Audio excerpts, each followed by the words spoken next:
Grayson County Board of Supervisors. Call to order. Mr. Smith, get another communication plan. Father, thank you for being here today. Thank you for this. Our citizens that have shown up and take part in our local government.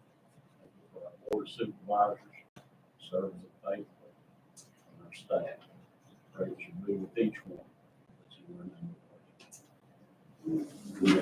Pledge allegiance to the flag of the United States of America and to the republic for which it stands, one nation, under God, indivisible, with liberty and justice for all.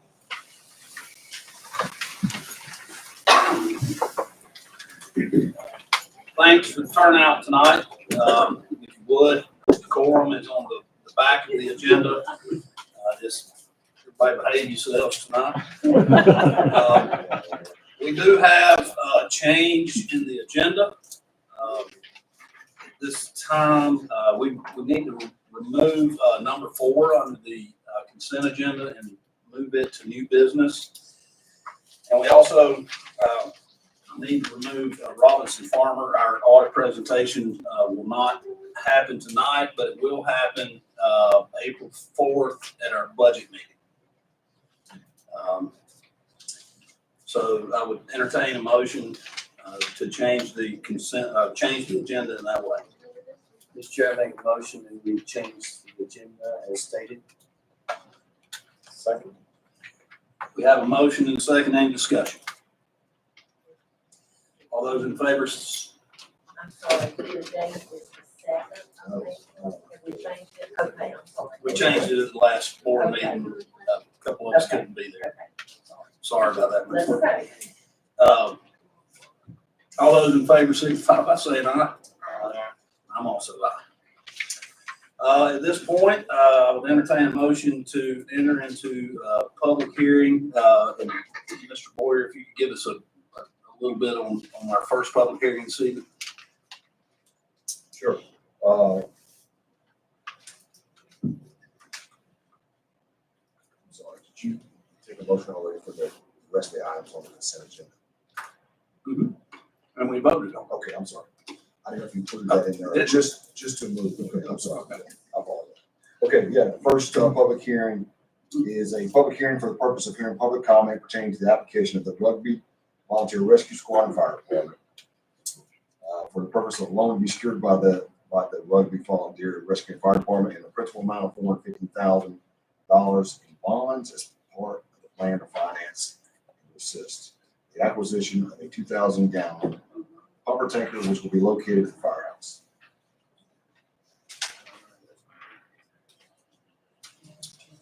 Okay, at this time, I will entertain a motion to enter into a public hearing.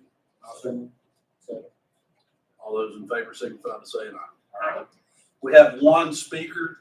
I can't read the name, but 1420 Riverside Drive. Okay. I'll put my name on every one of them, because I did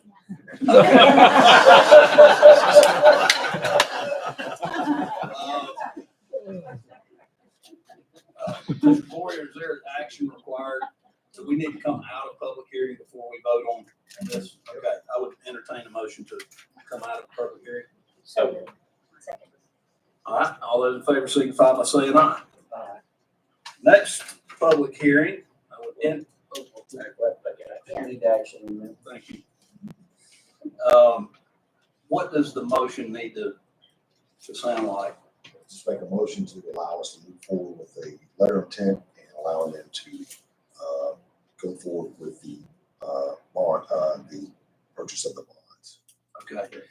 And just for everybody here, some background on that. The last year we decided to, instead of funding an apparatus every year for one place, we spread it out to all of the agencies in the county. And this is just a formality that we have to do for that money to be secured. So at this time, I would entertain a motion.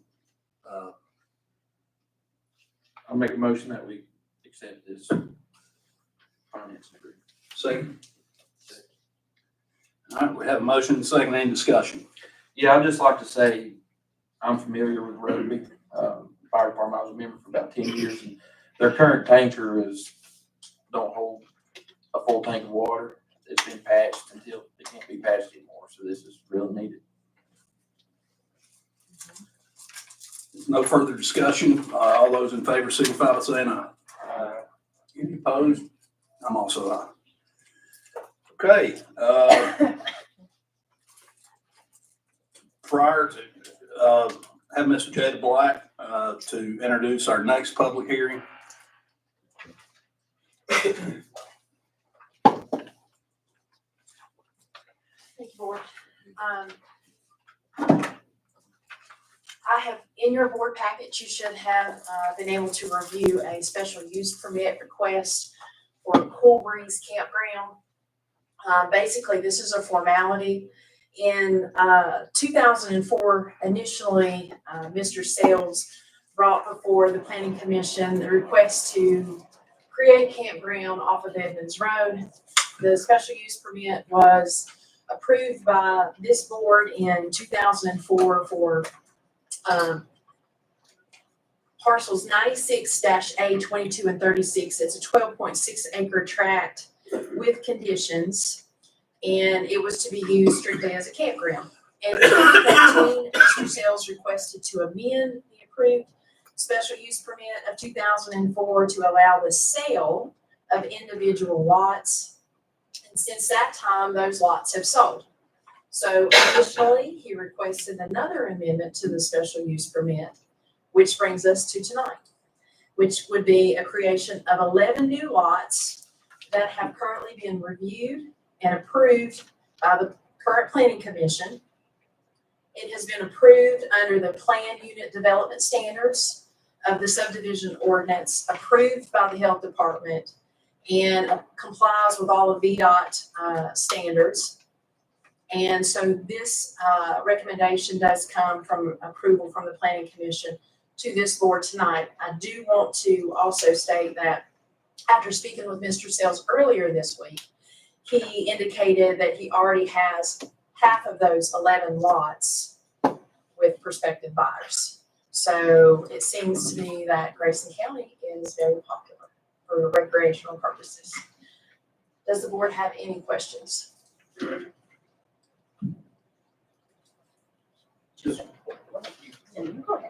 Just one, I read the letter from Mr. Sales, and on the back, he was just saying, I guess it's what you just explained, that, he thought it was already approved. Yeah, and It kind of confused me a little bit. Could you explain that to me a little bit? it confused me. So prior to me ever having a conversation with him over a year ago, because we actually started this process, we didn't get it, the actual process completed because it got too late in the season.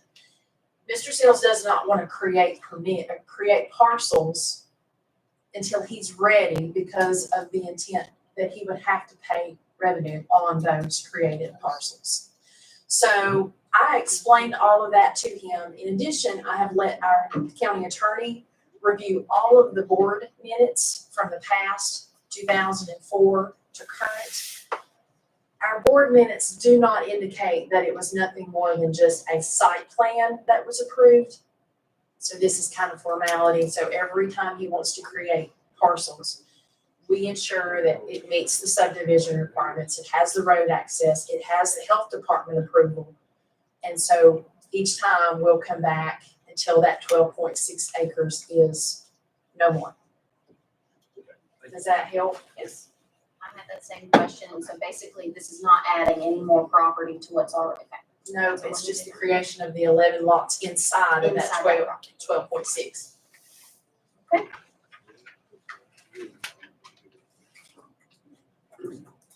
Okay. If you're on every list, can you tell me your name? My name's Bonnie, Bonnie Parsons. Bonnie Parsons. Nice to meet you, Grant. Would you like to speak on this, Ms. Parsons? No. Okay. I'd entertain a motion to come out of public hearing. So, We have a motion, second, any discussion? All those in favor signify by saying aye. Aye. I'm also an aye. Thank you. Thank you. So, at this point, I would entertain a motion to, how do you want to word it? I'd entertain a motion to accept the expansion of the Cool Breeze campground. With the 11 lots.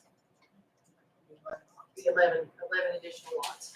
I'll make that motion. Second. We have a motion, second, any discussion? Just, so 11, is that gonna be it? Is that all there's room for him? Oh, he's got room for more in the future, okay. How big are the lots? Since my name's on the list. I mean, it's 12 acres. How big are lots? Is it? About a tenth of the Actually acre. has a survey. It's about 10 acres.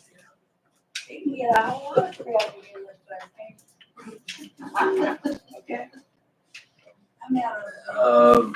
We have a motion and a second, with no further discussion. All those in favor signify by saying aye. Aye. And I'm also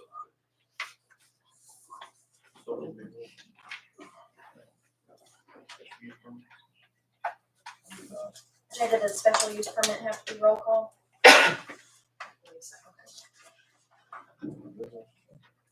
Okay, this brings us to our next public hearing, and we're gonna go ahead and go into public hearing before the presentations start on this. So at this time, I would entertain a motion to go in a public hearing to receive public comment to consider amendments to the Grayson County Comprehensive Plan.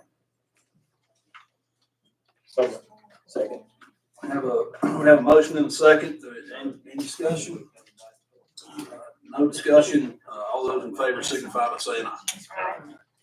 Any opposed? I'm also aye. Ms. Black.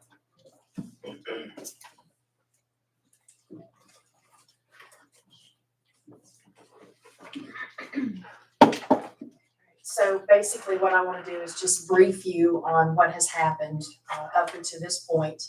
And then I will have Mr. Zahner from the Berkeley Group come and do a presentation. So I want to do both policy, both regulation kind of overview.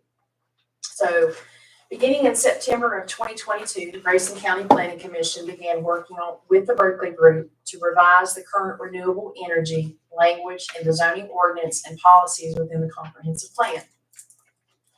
As part of the process, the Berkeley Group was requested to review and provide an overview of the county's current policies and regulations on solar and wind generation facilities based on land use impacts, both positive and not so positive, using their experience and their up-to-date research.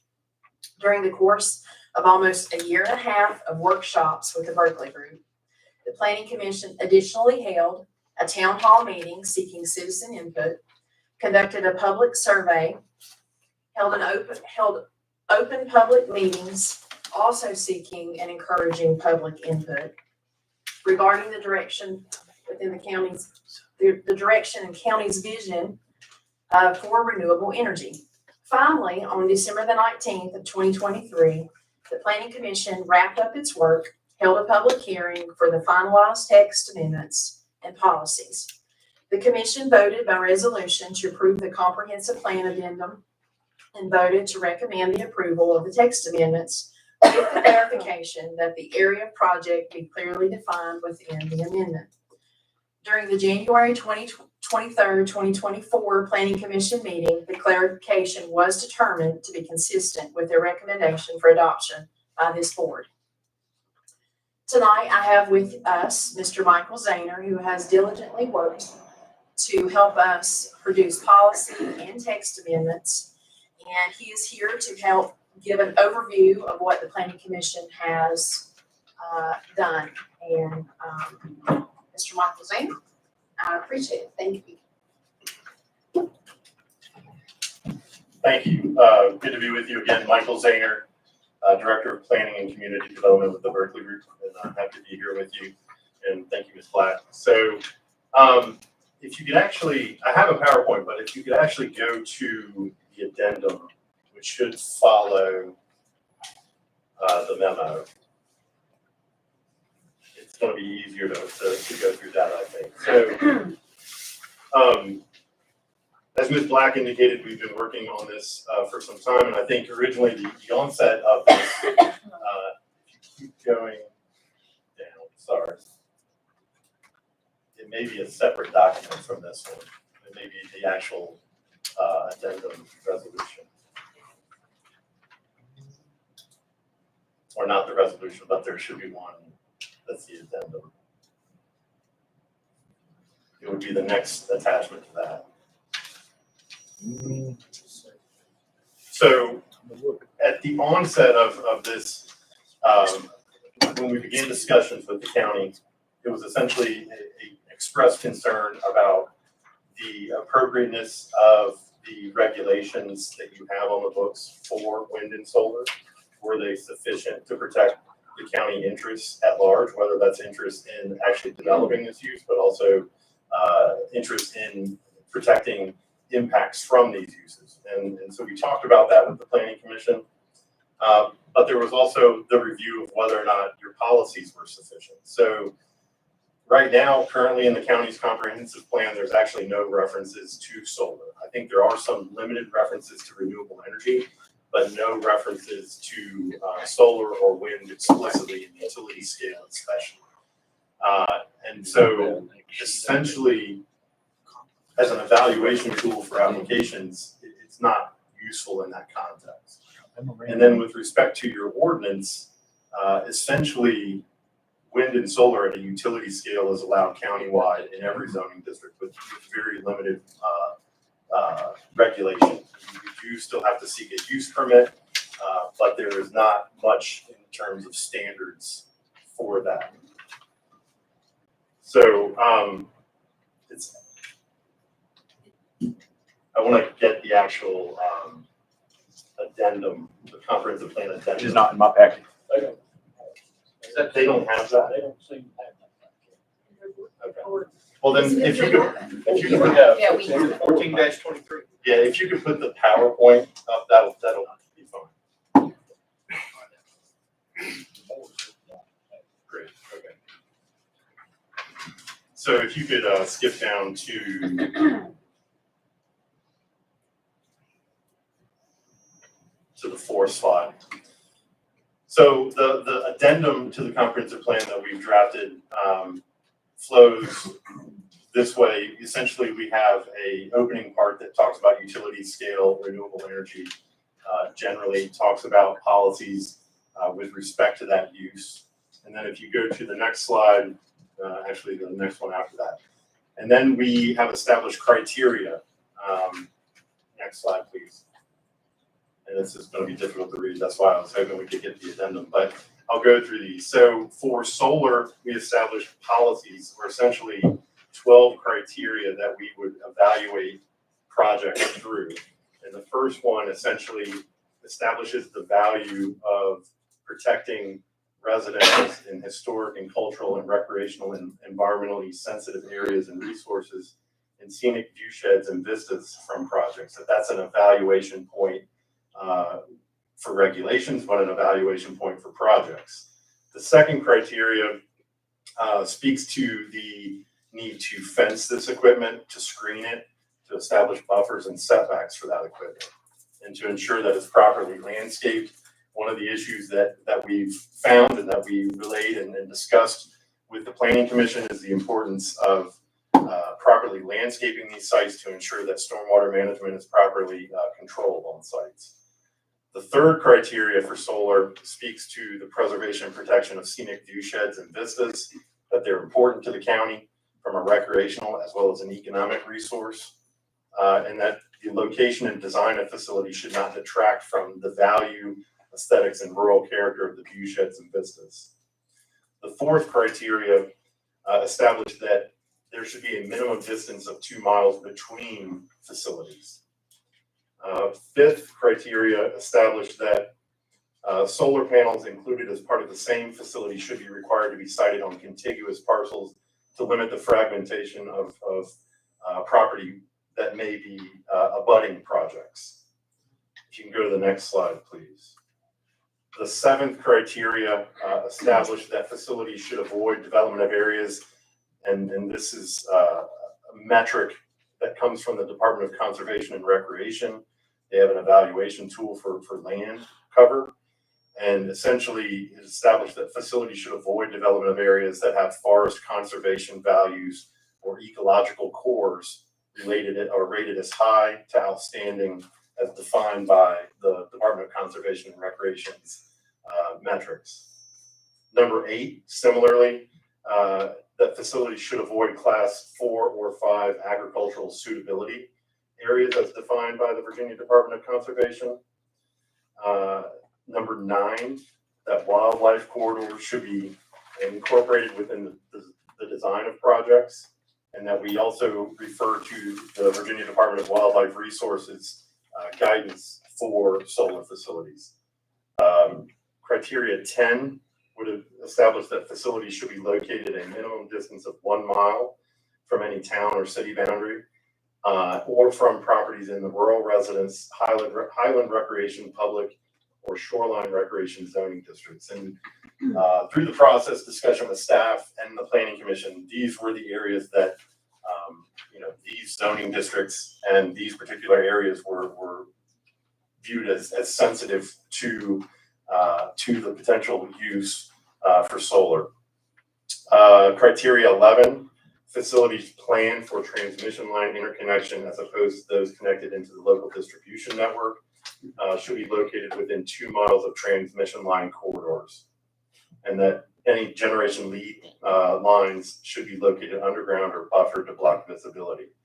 And then lastly, criteria 10, facilities should provide for maximum economic benefits to the county as demonstrated through economic analysis.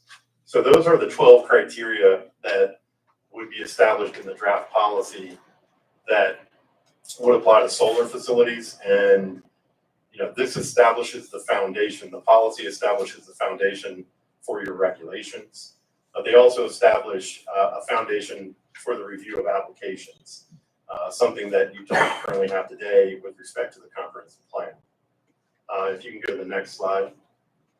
So similarly for wind, we established policies as well and criteria for projects, and there's 10 of these. And in some ways they are similar. Number 1, the siting of facilities on gray fields and brown fields is preferred. However, the siting on undeveloped ag or forested land may be appropriate based on consistency with other standards.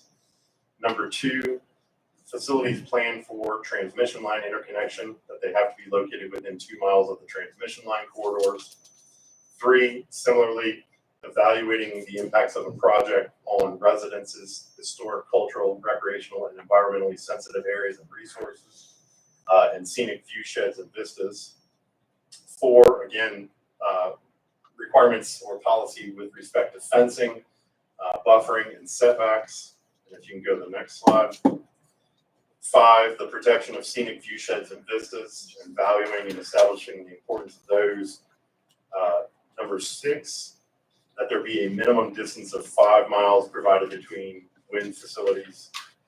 Number 7, as I described, and 8, those conservation values and ecological cores, acknowledging those and making sure that those are evaluated along with the agricultural suitability plan. And then 9, a similar 1 mile separation from towns or cities, as well as the 3 zoning districts. And then lastly, that facilities should provide for the economic benefits to the county. So again, the comprehensive plan is not a regulatory document, it's a policy document. It is something that's important for utility scale solar and wind projects because of the Virginia State Statute 15.2-2232, which is a statute that allows for the county through the planning commission to review whether or not a utility project, which wind and solar qualifies as, is in accordance with the county's comprehensive plan. And that the way that process works is someone would, if they were to file a use permit application for one of these uses, our recommendation is that the planning commission first conducts a 2232 review hearing to determine whether or not the application is in accordance with the comprehensive plan. If the planning commission determines it's not and denies that finding, the applicant can appeal to this board. They have 10 days to do so. or this board on the report from the planning commission can overturn that decision. Either way, whether they approve it or deny it, you can overturn that. But the key factor there is that you would, with this adoption, have some policy statements in your comprehensive plan that you don't otherwise have today. And we work with quite a few communities, and just a quick description about the Berkeley Group. We're a consulting firm, but all of our clients are public entities like you. And my background is over 20 years of doing what JDAS does and sitting in that same seat. And I've been with the Berkeley Group for a little over 2 years now and try to help communities tackle these issues, these tough land use issues. So I know I'll let, unless you have any questions for me now, happy to address those or after the public hearing as well. You had said, if the planning commission denies it, we could still override that. But I didn't hear you say if they appeal to us and then we still deny it, where does it go? I think the only recourse then, and I've not yet seen this, would be some challenge to the court.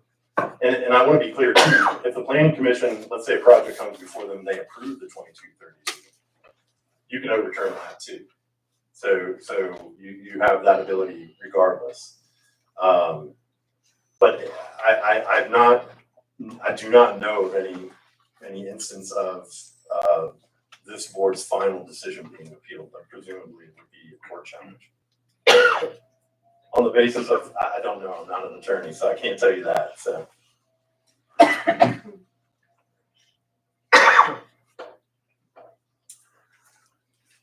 think we have, if we were to choose to adopt this tonight, would it be effective immediately? Yes. I mean, you could hypothetically adopt it to be effective at a later date if you want. I've not ever known that to happen, but it's hypothetically you could do that. Thank you. Yes, sir. Thank you. And just to confirm, you said these are guidelines and regulations that we currently do not have in place. So the ordinance is separate from this. So these are just guidelines and policy. Okay. They're not regulations. They're not firm. You know, anytime an application comes before you, you know, you may have an application that checks all of these boxes. You may have an application that checks only one of these boxes. That doesn't bind you in any way. It should give you guidance as the adopted policy, but it doesn't handcuff you to make a decision. Just to clarify, if we were to adopt this board could waive any of those restrictions that are in the. So the policy, again, is not regulatory. You could weigh one against another, like if a project met all of them but one, you know. And it is, and you would be considering it as a use permit as well, so you can apply conditions to the project. So there's a variety of ways that you could use this as a tool to evaluate it. But yes, you don't have these today to kind of fall back on and say, we want to do this and this is the reason why. And that makes your decisions, you know, defensible, non-arbitrary, and sets some level of expectation for everyone, applicants, property owners, everyone. And you can always change these as well. And that's one important factor as well. Thank you. And I will say, from my perspective, I know you guys have been working on this for a year and a half, and a lot of this is new to all of us. It's not new, but we dug in fairly recently on this, and it's confusing. It is. And Yeah. so thanks for the year and a half that you guys put into this. And, thanks for bringing us up to speed. Yes, I appreciate it. You're welcome. Okay, it's time for speakers. I will remind you that it's 3 minutes for an individual or 5 minutes if you're representing a group. And first on the list, we opened up public hearing before we did the presentation.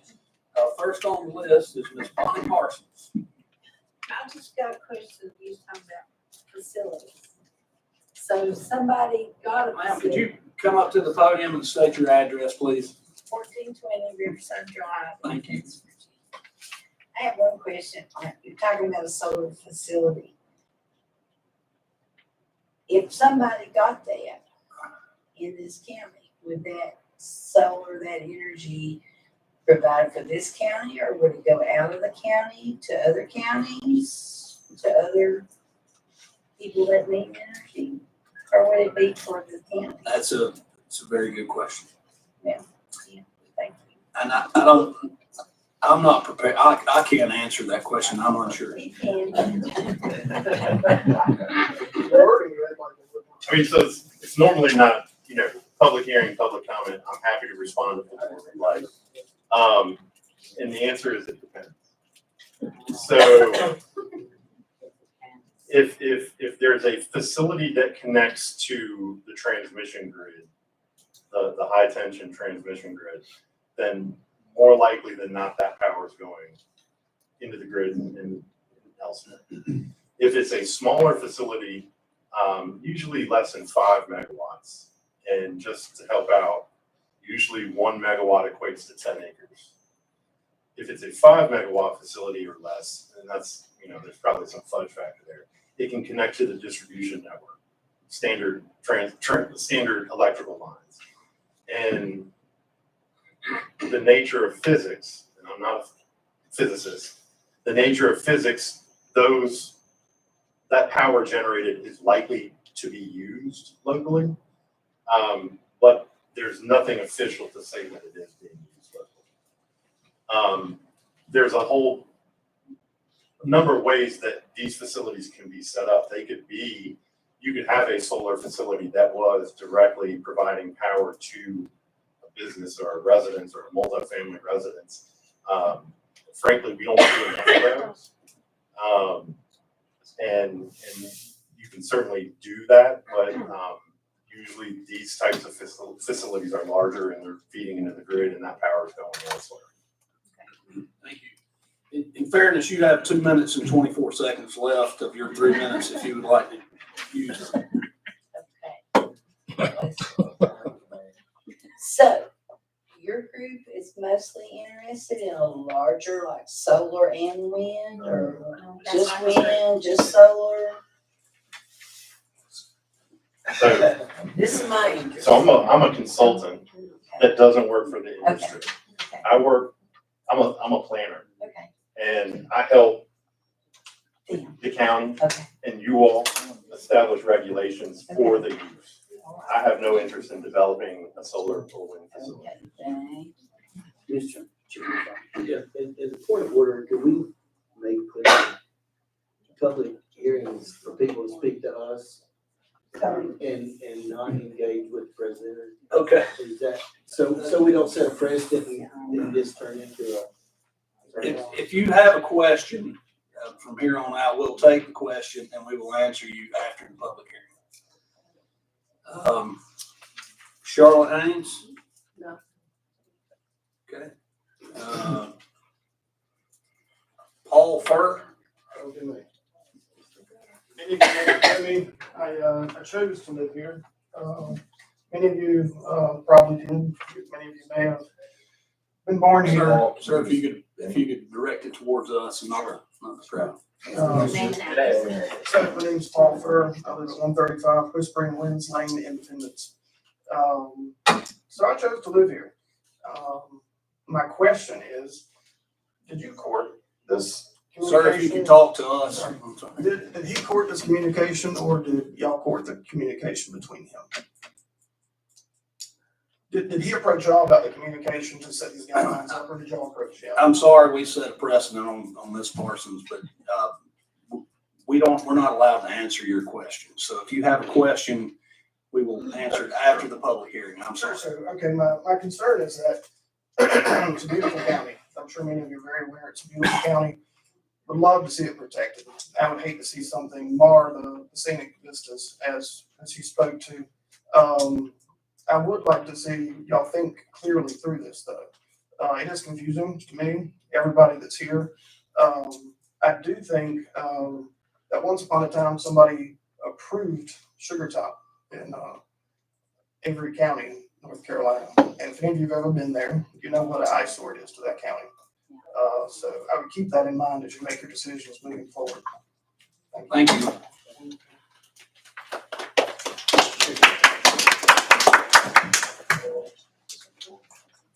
Yeah, Mr. Chair, I was gonna say, point of clarity, if I may. The presenter here represents the Berkeley Group, which was hired by the county to help us sort through the comprehensive plan. He does not represent a solar company or anyone that's wanting to bring solar in here. He's wanting to help us figure out what the heck's going on if they do. Restrictions. That's my question, thank you. Yeah, so I didn't want him to start taking the eggs and tomatoes. I was just curious how the communication came about. Okay, fair. Thank you, Mr. Chair. Next, speaker is Ms. Pam Carpenter.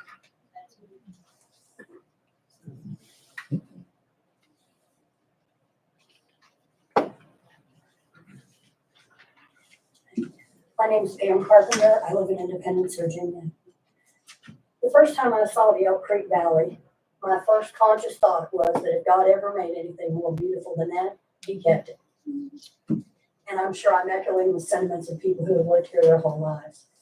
It never crossed my mind then that a time may come when I was standing in front of a board of elected officials, people who were supposed to work for us and who took an oath to defend this county, to try to make sure that nobody was ever allowed to screw that view up with wind turbines and solar farms.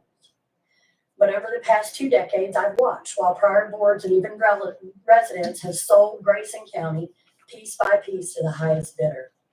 I am begging this board not to follow in those toxic footsteps. The way the ordinance is worded is confusing, crazy confusing, and it obfuscates the truth of our obligations as citizens of this county and protectors of nature. We read here that the Planning Commission, by resolution, found that a proposed amendment to the comprehensive plan guides and accomplishes a coordinated, adjusted, and harmonious development of the territory, which will, in accordance with present and probable future needs and resources, best promote the health, safety, morals, order, convenience, prosperity, and general welfare of the inhabitants, including elderly persons with disabilities. I've got 2 master's degrees and a higher IQ than Albert Einstein, and I have no idea what that meant. That is a tragedy. English works for all of us. And whoever wrote this, y'all get it together. The Planning Commission, I doubt, is competent to speak on my personal health or morality or safety or the welfare of the entire county. The fact of the matter is that guidance, regulations, and standards do not stop any corporation with the money to fulfill the requirements in this ordinance that's presented to the board, and these are weak at best. I promise you, they have the money to go around the ordinances, and they have the money to make it work. And everybody's got a price tag, and we all know it. You're the gatekeeper. So part 2, which references Article 3, Section 314, Paragraph 2, states that renewable energy infrastructure is allowed, and it strikes through in all zoning districts that in accordance with the standards set forth in this section.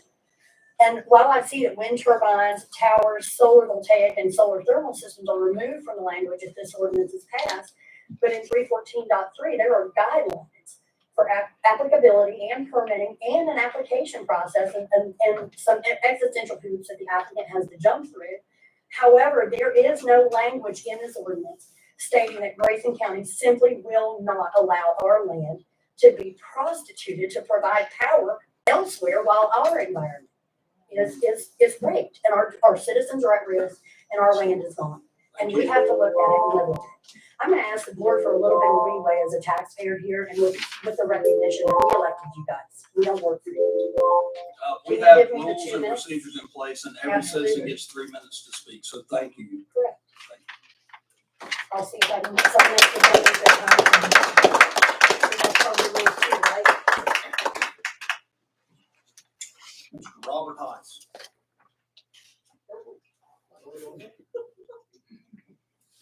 Is there Robert Heiss?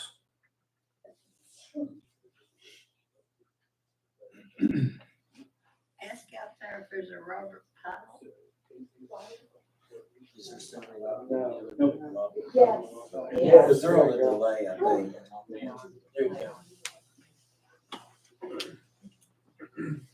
Robert Heiss, 245 Boomer Drive.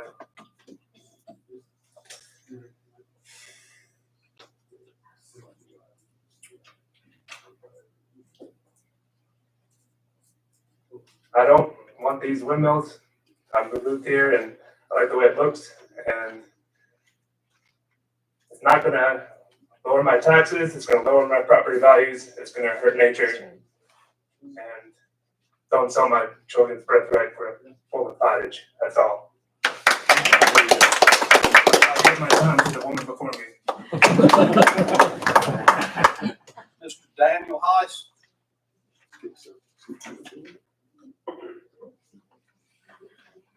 Hello, Daniel Heisey, 1174 Combers Rock Road, Owl Creek. Three things I would like to say. First of all, who benefits by this?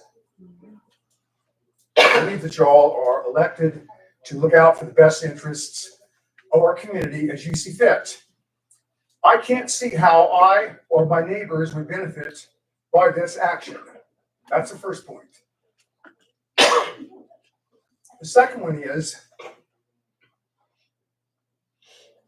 I'm pulling blank. I'll go to point 3.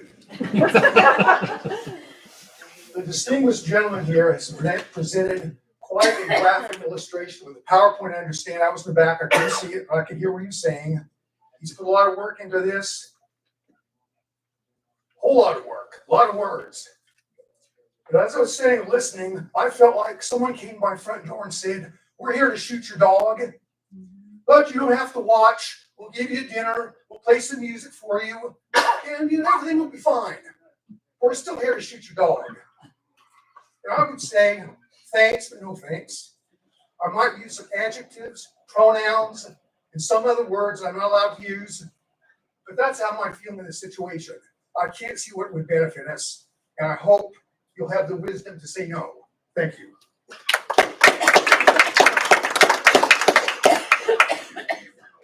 As our last speaker, I think there's a lot of confusion out there. We're confused. What we just the presentation that we just listened to was about putting more regulation in Grayson County to prevent windmills and solar fields from coming in here. So what's being presented tonight is Grayson County taking a step to put in regulations that do not exist so we can prevent bad things from happening. And so I want to clarify that, and I want to just let everybody know that all 5 of us have talked, and we're confused on this subject as well. But what we're talking about tonight is not to put windmills in Grayson County, is to put regulations on how they can be put in Grayson County, if at all. So I say no. Period. And we got money on the list. Okay, once again, there's some confusion because the next thing we're going to talk about is the ordinance in Grayson County. This was to change the comprehensive plan, to put language in the comprehensive plan that would allow the government, the county government, to be able to regulate any type of windmill or solar panel company that comes in here. That's what we're talking about tonight, is us giving the county the ability to regulate it. So I want everybody to understand, because it's confusing for us too. It's not that we're asking how to put windmills in here, it's how to regulate it. At this point, I will entertain a motion to come out of public hearing. Before you do that, Mr. Chair, we've got speakers for the next. We have to do separate. So that's a separate public hearing. But we do have speakers for that. Yes. That's correct. There's a lot of people signed up on the next sheet that's addressing the ordinance of the windmill. Renewable. Okay, I'll make a motion to come out of public hearing. Okay, got a motion and a second, any discussion? All those in favor signify by saying aye. Aye. Okay. The next item is,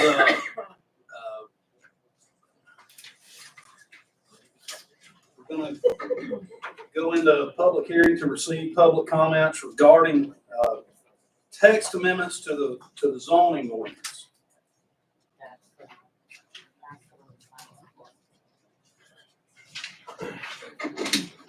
Thank you. And if you can go back to the PowerPoint. Pardon me. Yes, sir. I'll entertain a motion to go into. Second. Got a motion and a second. All those in favor signify by saying aye. I'm also. And if you can go to next slide.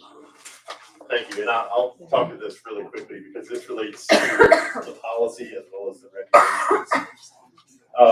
And again, my name is Michael Zahner, Director of Planning and Community Development for the Berkeley Group. And I'm happy to clarify that I don't work for the industry, have no interest in the industry. We work with localities to draft regulations to, in some cases, more stringently regulate land uses, including solar and wind. Sometimes to allow things more flexibly. In this case, for solar and wind, the county currently has no policy, and the regulations allow for solar and wind at utility scales, subject to a use permit, pretty much anywhere. So we worked with the Planning Commission to come up with policies, and now, under this public hearing, regulations that we believe will regulate these uses more stringently. And I can tell you with 100%, they regulate them significantly more stringently than you currently have. If you look at the map here, take off all of the colors and bubbles. Currently, your regulations would allow for utility scale solar and utility scale wind turbines to go anywhere on that in the county. Under the policies and the regulations that we've developed, the yellow bubbles are that 1 mile buffer from towns and cities and 1 mile buffer from certain zoning districts where you could not site one of these facilities. You currently can today. Under these regulations, you could not do it in those yellow areas. The blue follows the transmission lines, and there's two blues up there. There's the darker blue, that's existing transmission line, and then there's a teal blue, that's an existing, or excuse me, a transmission line that AEP Appalachian is working on to extend there. And the way the regulations work, you would have to site these facilities, solar or wind, at least the closest portion of them would have to be within that area. And again, under your existing regulations, they could be anywhere. So yes, while the regulations do allow the uses, they allow them in a way that applies more standards and applies more level of review and stricter regulation. And I would tell you, present day policy, present day regulation, there would be a challenge to find a defensible position to deny a lot of these projects. Whereas under these regulations and these policies, you have more predictability about where they could possibly go. You have more regulations, you have more policies to evaluate projects through. And so I just want to be very clear on that point. If you can go to the next slide, please. So what do the regulations have in them? So they have application requirements. What does an application need to provide and include when they submit? And let me run through those very quickly, not on this slide. So looking at the ordinance, the application process, they would be required to have a pre-application meeting with staff. They're not required to do that today. They could do the county could elect to subject an application to third-party review. And we do third-party review for localities to help them evaluate the application, what's good about it, what's bad about it, whether it should be recommended for approval, recommended for denial. Completeness compliance review, determining whether or not the project or the application is complete. Does it comply with all of the requirements of the ordinance? There would be a required neighborhood meeting with the applicant to talk to anyone from the public who has an interest in the application. There would be the comprehensive plan review that I discussed earlier. There would be a stipulation that the board, the county could consider a siting agreement to protect interests and possibly benefit financially.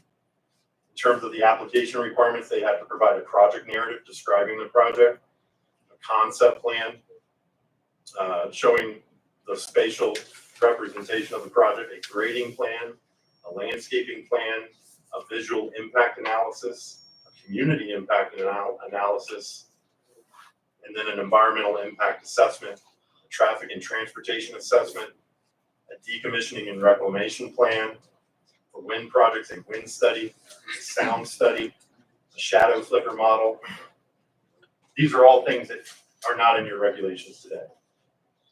Some of them you could likely require, but the applicant would not be required to provide them up front. And these are things that we've evaluated over several years of best practices for localities. And it's important to touch on one other point on this too. So this last General Assembly session, there were two bills that went through, and I can't recall the numbers right now. One of those bills would have essentially established that the state has criteria. You have to allow for these uses. The state would have criteria by which you would review them. And if someone didn't like the outcome of an action here, they could go to the SCC at the state level to get that overturned and get that project going forward. The second bill would have basically indicated that utility scale solar and wind could not be prohibited. It would have to be allowed almost anywhere in the county. You couldn't regulate the size of projects as you do. You couldn't regulate the density of projects if you do. And I bring that up because that's tabled. That's going to come up next General Assembly session. That may make what you do or don't do today a moot point. We don't know that. But I can tell you that the reason that those bills are coming up is because the industry is advocating for those bills, because they're seeing more and more communities prohibit these uses outright. And they don't want that. And so what we try to do is work with communities to deal with these difficult issues. I completely understand that no one wants to live, not everyone wants to live next to a solar facility or a wind turbine. And we try to embed those and balance those within the regulations to come up with something that's reasonable and realistic, but protects everyone's interest and balances everyone's interest as best we can. So, sorry for that tangent, but I think it's important to bring it up. Can I ask a question at this point? Please. Because that's something that I was looking at earlier is SB at Senate Bill 567. Yeah, and that's Sponsored by Cree Deeds, and it was tabled. Mm-hmm. We looked at that quite a bit. I think we've all had some discussions regarding that too. Because even if we move forward with whatever it is we do or don't do, there's a chance next year or the next year this could change. Because the state's putting an effort forth to take it out of localities' hands. Well, not so much the state, but legislators, correct, and who knows what the majority will decide to do. But yeah, it's going to be an interesting year to see how these shake out. So, this is fair to mention, I reach out to our local senator's office, our state senator, and I asked about this with one of his folks there. And it seems like basically the reason it got tabled is because they're kind of like this board, the folks that tabled that's trying to sort through and figure out the ins and outs and the ramifications. Sure. So I just felt like that was worth mentioning. No, it absolutely is, and I don't know exactly what their considerations will be to get to yes on any of those pieces of legislation or what they'll look like. The other bill that I spoke about, and I wish I could recall the number, is almost more concerning to me than this bill. This bill actually, I don't necessarily like the fact that it may establish a certain set of criteria at the state level, but at least there are criteria and there's some lens through which you could review an application, which is essentially what our regulations do. The other bill essentially opens the doors and basically says, until you have 4% of your land area occupied by solar or wind or battery storage, then you can't regulate the size, the density, or the area of those uses at all. So, for instance, here we have a development standard regulation that says the density of solar within a 5-mile radius cannot be more than 3% of the land area. You couldn't have that regulation under that proposed statute, that piece of So legislation. it was 3%, that proposal was 3, because I thought it was 4. It was full. But under our proposed regulation, it's 3% in a 5-mile radius, which probably equates to 3% within the county. But yeah, it is concerning for a variety of reasons. But who knows? I don't know what's going to happen there. I had communicated this to Ms. Black, and she said, "Well, wait a minute, what are we doing?" And so it was tabled. But I think the concern that we have is that if there are more and more communities that outright prohibit and set unreasonable limits, then that emboldens the industry more and more, and maybe convinces more and more legislators to say, yeah, we at the state level need to preempt local authority on some things. So it's just an important consideration. Back to the regulations. So for solar, they establish minimum development standards, location, dimensional setback standards. And I'm happy to address any of those in specifics.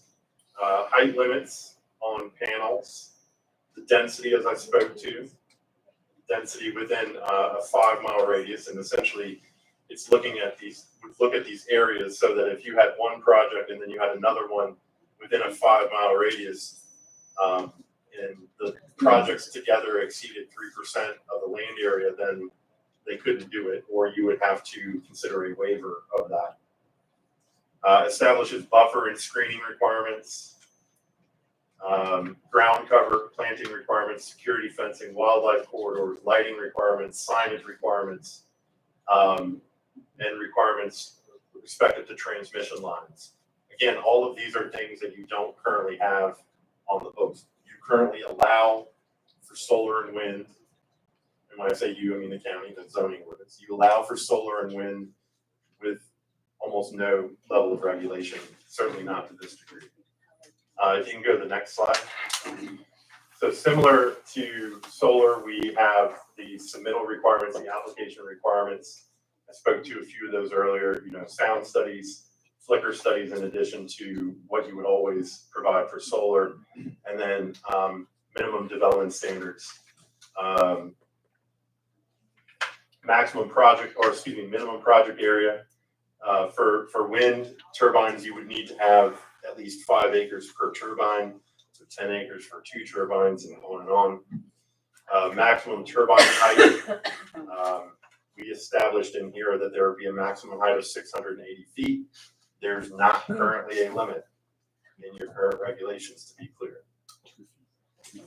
We established setback requirements for these turbines, separation requirements, distance requirements, proximity to transmission lines, distance between facilities, and then height of ancillary equipment. And then certain requirements regarding tower and turbine design, lighting, signage, clearing of vegetation, erosion and sediment control, and transmission line requirements. And then if you can go to the last slide or the next slide. And then actually, if you go go back to that one. Thank you. And then we also have standards for the construction period, the operations period, and the decommissioning period. Noise and sound limits, groundwater monitoring, coordination of local emergency services, monitoring and maintenance, liability insurance, signal interference, principally associated with wind turbines, inspection requirements, requirements for change in ownership, requirements for decommissioning and reclamation. So when the project facility has reached its useful end of life, what would the requirements be for removing that equipment? And with that, there's bonding requirements and the like that they would have to put in place.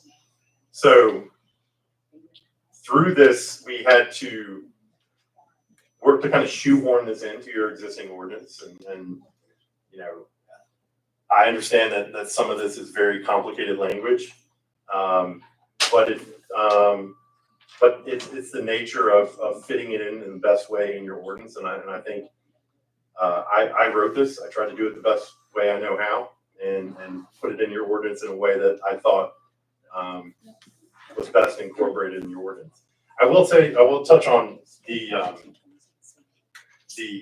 legislation again. I don't know, as far as I can tell, there's not as much of a push on preempting local authority for wind. There's not a lot of wind activity.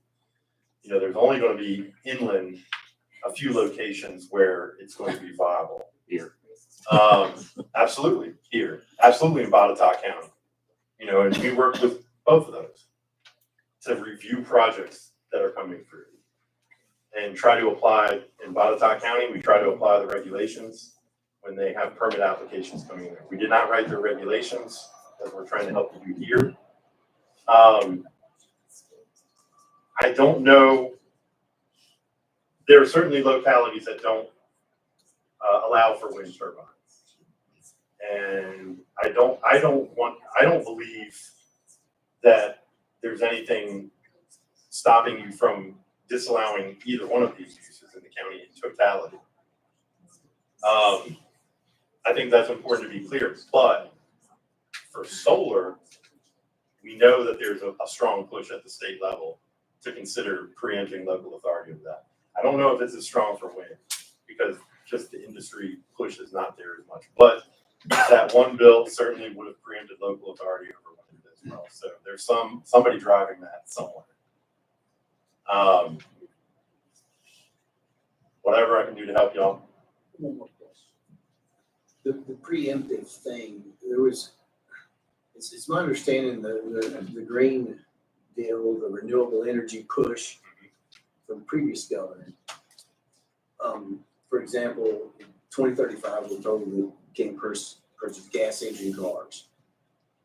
I feel like that push from that previous administration on the green new energy maybe fueling some of this along with the corporations that benefit. Yeah, so I'm trying to recall the year, 2019, 2020. Yeah, the Virginia Clean Economy Act. So basically it mandated, and I'm not going to get the years right, so Mr. Boyd will get me right on that. So Dominion and AEP have 2035 and one has till 2040. They have to have in their energy portfolio, it has to be 100% renewable. Without a doubt, this is pushing a lot of what you're seeing because there are, not only is Dominion trying to find projects and AEP trying to find projects, and the Dominion more than AEP is developing projects. But there is, the industry is saying, well, okay, well, there's a market for this. So if I go develop a facility and there's the federal subsidies for me to develop that facility too, so it's costs less for me to develop it, and I know that Dominion has to buy it, or AEP has to buy it. So yeah, they're going out and they're finding the areas where they can purchase the land the cheapest, and it's rural. There's a lot of land, and the majority of the clients that we work with, the localities that we work with, are in Southside Virginia, where there's a lot of land and it's undeveloped, and they're paying more money than ag leases, right? So we're seeing a lot of activity in this way, and a lot of it is being driven by the Clean Economy Act. One locality we work in very much in Dominion territory, there's a project there that is being developed by a private entity, and AEP is buying the power from that. So not even Dominion, and it's closer to Dominion territory than AEP. AEP is buying power for their Virginia portfolio from wind turbines in Ohio. So they all are holding power generated from renewable sources in their portfolio with the goal of getting to that 100%. And yeah, so there's a variety of ways maybe to get there, but utility scale solar is the most active one at the moment, and it's driving a lot of this for sure. And to your point there, AEP, you see the increases and everything they do. We're talking about nuclear reactors in parts of Southwest Virginia, but guess what comes with them in the legislation? Rate increases. Yes, sir. So the legislature requires AEP, Dominion, to have these requirements, but whenever they require that, they also allow them to recoup the cost from the people. Correct. And that's a problem. Yeah, I'm not so much involved on that side, but I understand that. I mean, yeah, anytime they're wanting to develop a facility or buy a portfolio of facilities, or yeah, they you know, if it's going to affect their bottom line, they're going to go and see about a rate increase. You know, you said you worked in Southside and they have a lot of solar. Do those individual projects, do they have an effect on the AEP rate at all in that area? Not that I know of. Yeah, no, I don't know. Just for a little backstory, where the battery storage you're talking about, you probably heard about that here. Yes. And along with that comes a rate increase. Yeah, it's capital investment, you know, on their behalf, and yeah, they have to go to the SEC to get that adjusted. And they start high and Oh yeah. and then they give them half what they're asking. Yes, sir. Everybody's happy, Some of this stuff, except the people. it is illogical, sorry. You go ahead. So the other counties that you have dealt with and worked with, did you see any kind of revenue generated from these projects for the county? Huge. Huge. Um, Can you expand on that? yeah, I'm not a good mathematician, but there are packages of, so there's a couple of ways to pursue revenue on these. There's the option to do a revenue share ordinance, which we don't usually advise because we think that the real estate taxes and the M&T taxes are going to be a better net benefit. A lot of the localities that do revenue share end up negotiating that delta between what they would have seen in M&T with what they're seeing on the revenue share through a siting agreement payment. Regardless of whether you do M&T or revenue share, you can do a siting agreement for facilities that are 5 megawatts and greater. And we have drafted that in your ordinance that essentially an applicant has to subject themselves to the siting agreement process. The siting agreement process can be, I don't want to say challenging, but the challenge with it is that for me as a planner is that it's negotiating the money on the table that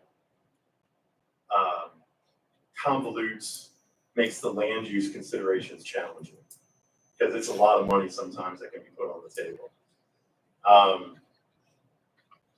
You know, we're talking millions of dollars over, you know, millions of dollars annually, additional revenue and additional payments over 35 years, 30, 40 years of the project. And some of that can be compelling. So. That's a question. When you talk about M&T, you're talking about machine and tool tax Yes, sir. versus revenue sharing. So as it relates to machine and tools, is the actual apparatus considered a machine or a tool? Yeah. So if it's a several $1,000 piece of equipment, that would be. So you're getting a increase assessed value for the real estate and then assessing the M&T on the property as well. One more question. I went to a planning commission meeting, I think it was in December, and I understood it as if they want a right of way from there to get to the main transmission lines, they have to buy that. And it's not eminent domain. Is that your understanding? Yes, although I think if it were Dominion or AEP, they could probably utilize eminent domain, but I've not known them to do that. Now, but private developers, they're negotiating easements and they're paying for those easements. Yes. I think the distinction I wanted to make at that meeting was,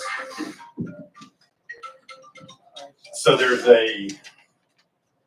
I think it's through the SCC or maybe Department of Energy, there's this thing called a Certificate of Public Convenience and Necessity, where for public utilities, they can bypass local land use authority and go through that process. And usually it's for transmission corridors and the like, I've not seen an entire solar facility go through that process. But we have seen a couple of instances where there was a solar facility over here, they needed to connect to the transmission line over here, and they were saying, well, that corridor that we're going to connect it to, we're going to go to get our certificate of public convenience and necessity, and it's not subject to your local review. And we said, well, how are we supposed to review this solar project that we don't understand how it's going to connect? And kind of force their hand a little bit, but it's still an opportunity. It's an option too. Well, if land uses, if the legislators talk about passing, restrict, not allowing counties to restrict the land, I would imagine that's in the thought process too. The legislator, I'm sure, can control that. So that could change in the future. Probably it's fair to say. I think it's all open for consideration at this moment. You know, there is a push, you know, to go to renewable energy and you know, in some cases for good reason, but I think the outcomes can be challenging on localities. And frankly, the localities on the southern side of Virginia more so than other places. Thank you. Thank you. Thank you all. Thank you. Right, our first speaker is Ian Steverson.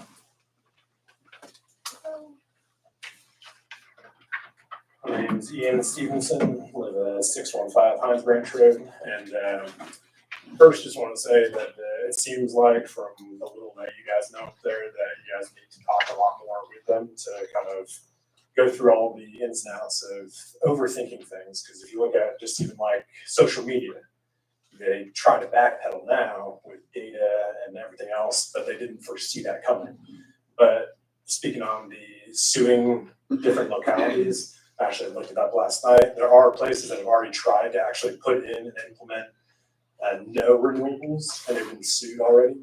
So you have to pretty much come up with a comprehensive fail-safe to be able to not get sued, obviously, but then also have stringent enough policies to protect everyone's interest.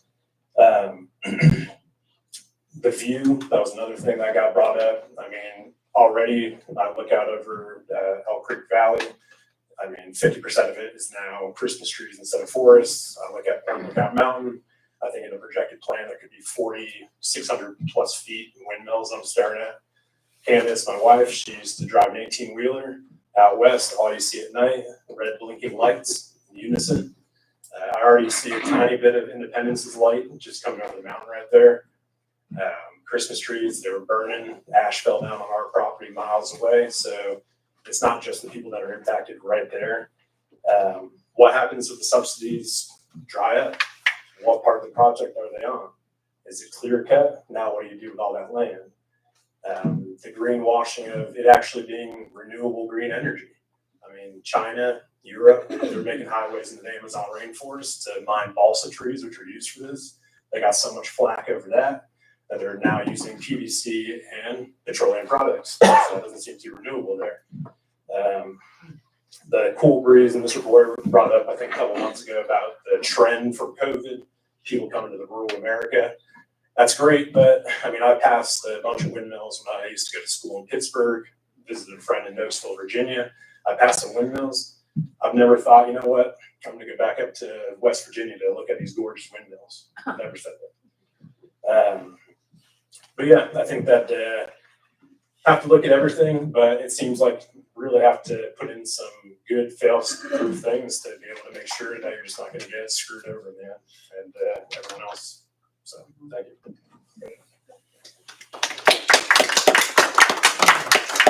Hey,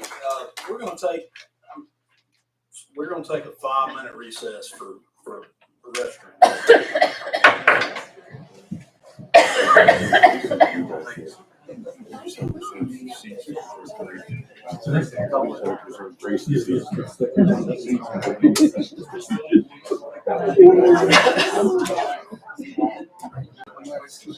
Yeah.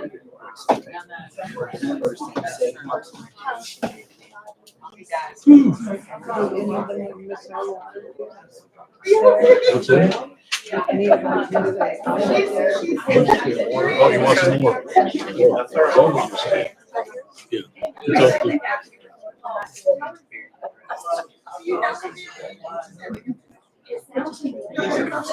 Hey, Patrick. How you been? All right. Yeah. There you go. That's all we can ask for.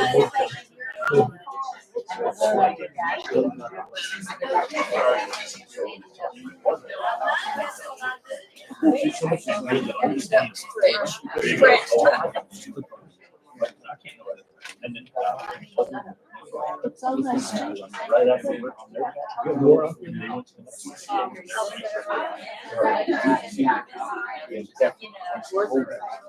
I do too.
What we would hear. Hear birds.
Just say that.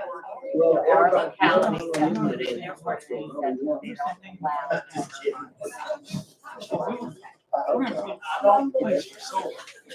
Yes, you are.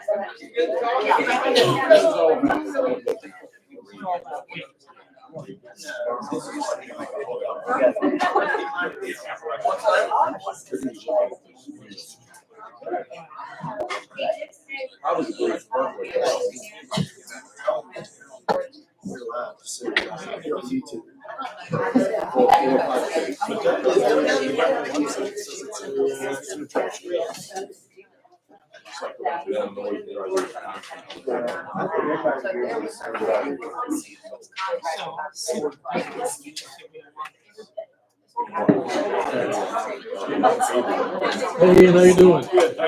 Been going on, so, yeah.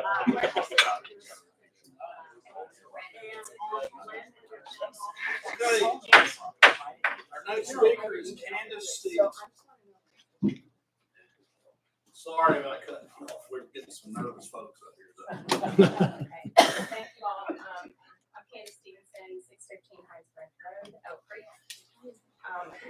I think that the only policy we should be enacting is no wind turbines or solar farms unless we can assure that energy stays in Grayson County. Why can't we start a self-sustainability plan? I think a lot of us would appreciate having an alternative to APCO. We might get behind a renewable energy plan if it makes sense. If we're not talking about 600-foot wind turbines put up in the air that'll change our atmospheric pressure, we're talking about renewable energy and windmills and solar farms. We could create something like that where we have an alternative energy plan that stays in Grayson. This ordinance sounds like we're paving a way to approve applications by corporations who are able to meet all of those requirements. But they're going to use this as a guide to find loopholes that we haven't thought of, is my biggest fear. Where was the Berkeley group when we had the foresight for Christmas trees being planted all over thousands of acres? We're still dealing with zero pesticide aerial spraying ordinances or policies. And so it's safe to say we hope that we never see another corporate takeover of this county until we can get the corporation that has already taken over the county under control first. All right, thank you all.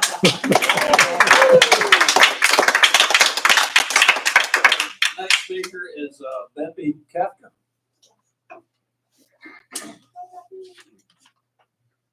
I'm Beppy Kafka, 1785 Sugar Camp Lane.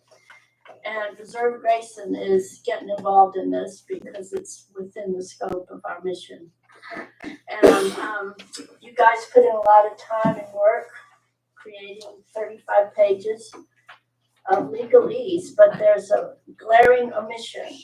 Where is there a provision for a referendum so that the people get to speak and decide? Last time, at the last hearing, I spoke to you about how much I loved the windmills in Spanish Fork, Utah. I lived very nearby. And, but let me point out some differences between those and the project that is breathing down our necks on Point Lookout. The Utah windmills, they're in the mouth of a steep, narrow canyon. There are 9 of them, 260 feet high, and they're dwarfed by the steep mountains that surround them. So they're not an eyesore. They supply power to 6,000 homes in Spanish Fork, which is a town of 43,000. And can you tell me why we would need 4,400-foot turbines in a county of 15,000? It's not to our benefit to make power that's going to go to a server bank in Loudoun County and to make a few billionaires even richer. You know, don't you, that every time a CEO buys a new plane, that money ultimately comes from the hard work of people like you and me. And the company in question on Point Lookout has been sold so many times that the person whose property would be wrecked by the easement, he doesn't even know who he's dealing with anymore. And so what happens when a company gets sold? The service goes down the drain, and the new owner immediately looks for ways to cut corners. And that is a huge red flag. In Utah, the turbines are in an old gravel bed that was contaminated from an old fireworks factory. And they were planned to be just 2,000 feet from a power station. And so the investment from the power company was minimal. How many of our precious farms are we going to lose from those miles of high tension wire? And what will happen to our rates? I'm not much of a rack person, but sometimes it just has to be said. Hell to the no. And here I will quote the dying words of Mr. Spock. He said, "The needs of many outweigh the needs of the few." And I submit, ladies and gentlemen, that your job is to protect the needs of the many. Live long and prosper.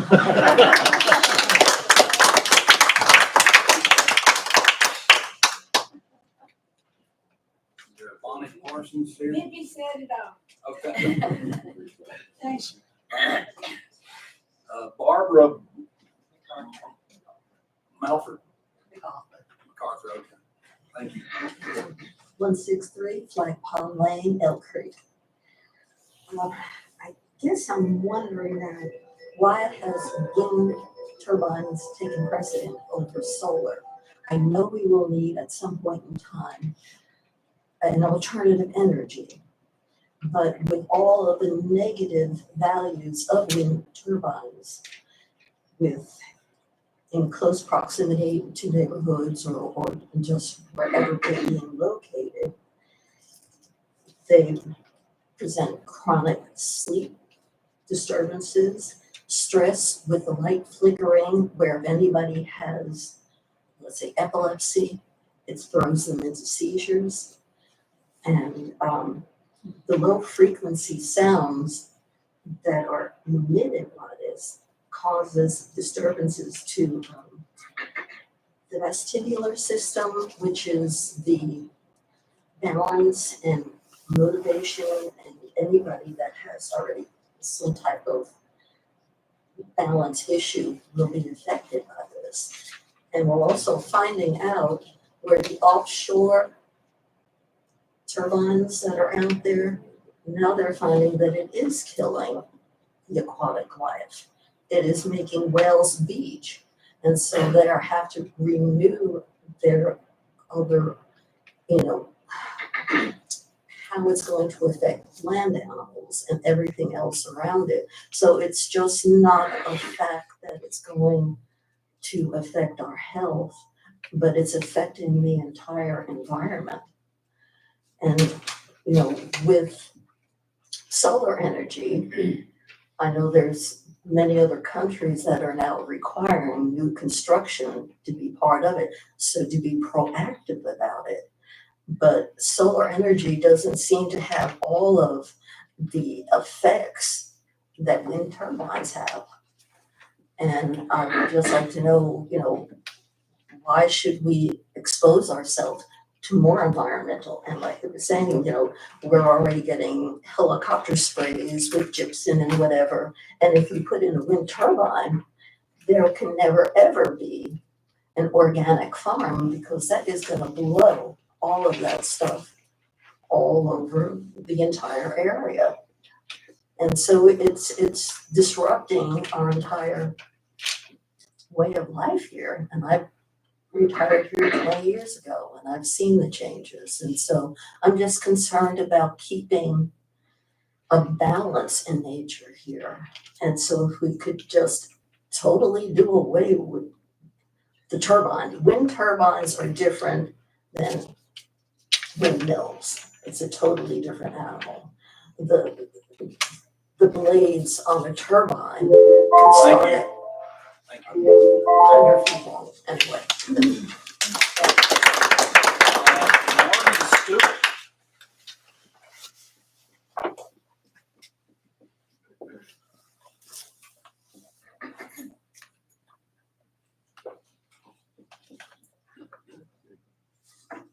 My name is Margie Stewart. My husband and I live at 1546 Elliott Place, Independence. And I just have a few notes that we moved here 40 years ago, and we moved into a little cabin that the realtor didn't even suggest we look at. But when we saw it, we fell in love with the land. It's bordered by a couple of streams, there are rocks everywhere, trees, we're in a little valley, a little hollow, and I have loved it there. But we didn't choose this place because of the little house that we bought. We chose it because of the property and the beauty of the nature. So we've raised all our children here and we've taken care of that property. My husband works constantly on making improvements, but just to keep it in a natural state. And we try to have native plants, protect the wildlife as we can. And when we think about a corridor being cut, which has been proposed through our property, it is actually just making us sick for all those trees to be cut. So we would just like to respectfully request that you not take any action that would open the door to construction such as this that would destroy the nature in our area. And not only on Buck Mountain where I live, but anywhere in Grayson. So, thank you. Vicky Housewarner. I'm Vicki Housewarner, 1411 Rockbridge Road. I'm terrified of public speaking, so I'm very hard of hearing, so I don't know if these questions have already been answered, so forgive me. Someone just told me that AEP has already purchased land in Grayson County for wind turbines. Are you aware of that? Okay, well, that's something that somebody needs to look into, right? Can we guess? Okay. Number two, I just, rhetorically speaking, why was there a $35,000 study initiated? Who initiated it and why? What was the objective? I'm just wondering where it came from. $35,000. Right? Okay. And third, when was there a survey conducted? Ma'am, we're not allowed to interact. Okay, these are rhetorical questions. I'd like them to think about them if you could, please. And when was there a town hall meeting? And when, how and when were they publicized? Okay? That's all I have to say. Thank you. Thank you. Brenda Griffin. Hi, I'm Brenda Cruiser. I'm at 1795 Covers Rock Road. I live in Edward Cornett's old house, built in 1890. And it's like the money pit, okay? We have put our heart, our soul, our blood, sweat, and tears into this house. And one of the main reasons we chose that house is because of the views. Elk Creek is like God walked through there. I don't know if any of you have ever seen it, but it's breathtaking. And I mean, I don't want to see it go away. I will fight till there's nothing left in me. If I have to get PETA out here to find some little worm that lives on that mountain, I will do it, okay? I'm sorry, I'll do it. And I just want to say, please have a heart. Please sleep at night knowing that you fought for us. That's all I want you to do. I'll be praying for every one of y'all.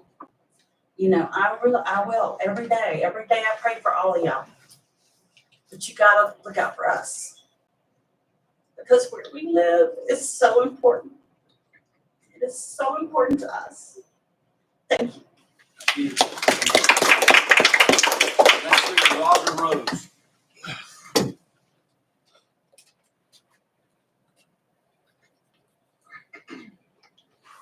Good evening, I'm Roger Rose, 15 Discovery Lane, Elk Creek. So you know what I'm talking about. I heard something tonight from Supervisor Cornett that says that we've been charged prior to even a program starting. And so that kills my question, like when do we start seeing some advantage from these programs, windmills and all that stuff? Because, you know, they cost money to get the materials together, cost money to put them up. And by the time we realize anything, which is I'm looking at economic benefits, it's never going to come. We've already been jacked up. So what first heard about this, I saw it in the newspaper, the Gazette. And they said they had a public hearing, but there's 7 people there, five for and 2 against, and one of the 4 has changed now. And that was it. Out of 15,000 people, you make a recommendation on that. That doesn't sound right. I live right below Point Lookout, and they had a weather station up there to do a wind study, and it's been there for 30-some years. I don't know if this is coincidental or not, but when you start running around the comprehensive plan, looking at solar farms and all this stuff, and what our wording is, and the coming of the end of this wind study, does this say anything about what's going on? And I'm going to sit on my front porch, if this goes through, along this whole ridge from Point Lookout down to the Devil's Hopper and see windmills turning. It's not really no benefit to me. But I do appreciate the work you guys have done to restrict what can happen in this county. So with that, if you still want this, I'll see if I can get you some Al Gore carbon credits to buy. Thank you. Ms. Ann Rose? All right. I'm holding here the agreement with the Wednesday group that's happening up there on top of Point Lookout right now. My name is Ann Rose, 15 Discovery Lane. And I don't want to tell people what they can do or not do on their land, because I don't want anybody to tell me what I can or cannot do on my land. But when what you're doing affects my land, I think I should have a say in the matter. And like my husband just said, we live on the western slope of Point Lookout, looking over Highway 21 and Comer's Rock, and then we look up at the county cell tower.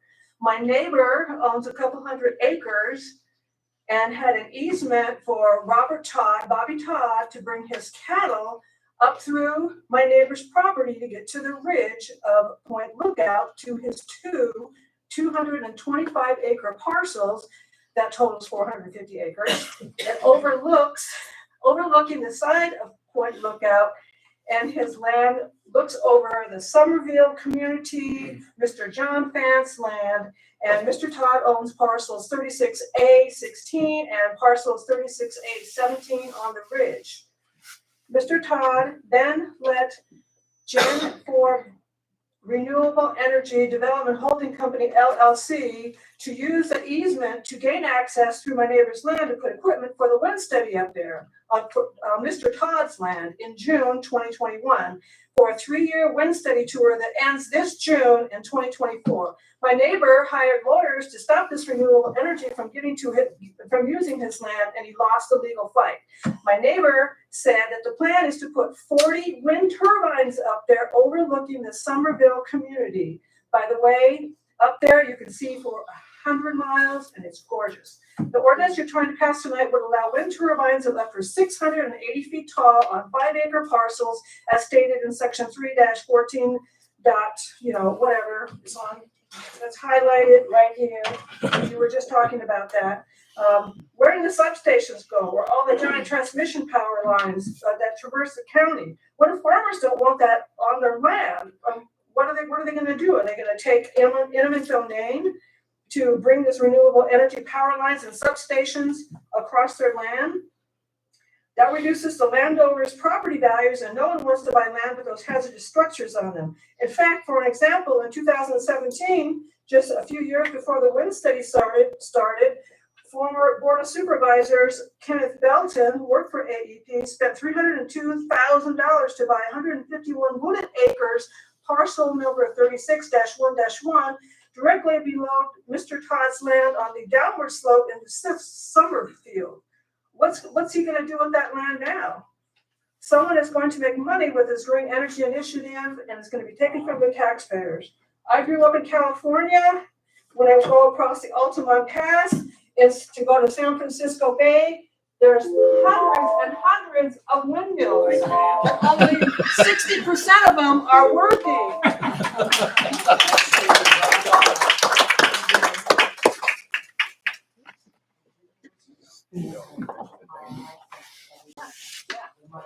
Good luck. Takes me away. Good evening, I'm Doug Cox, reside at 864 with my wife at 864 High Point Lane in Independence, Virginia, which was the side of the upper dam if it had gone through some 54 years ago. My father was writing letters from Vietnam trying to stop it. So he had his oar, I had my oar in Iraq, now we got another one. This is a generational fight. I'm the 9th generation on my farm. I've got my grandkids, 11th generation, and one day I hope to be back here. You guys are in the arena, and I'd like someone else said, I'll be praying for you, because you're going to have to exercise extraordinary judgment, insight, and you're going to have to figure out a way to grab yourself a maneuver room to figure out what's going on.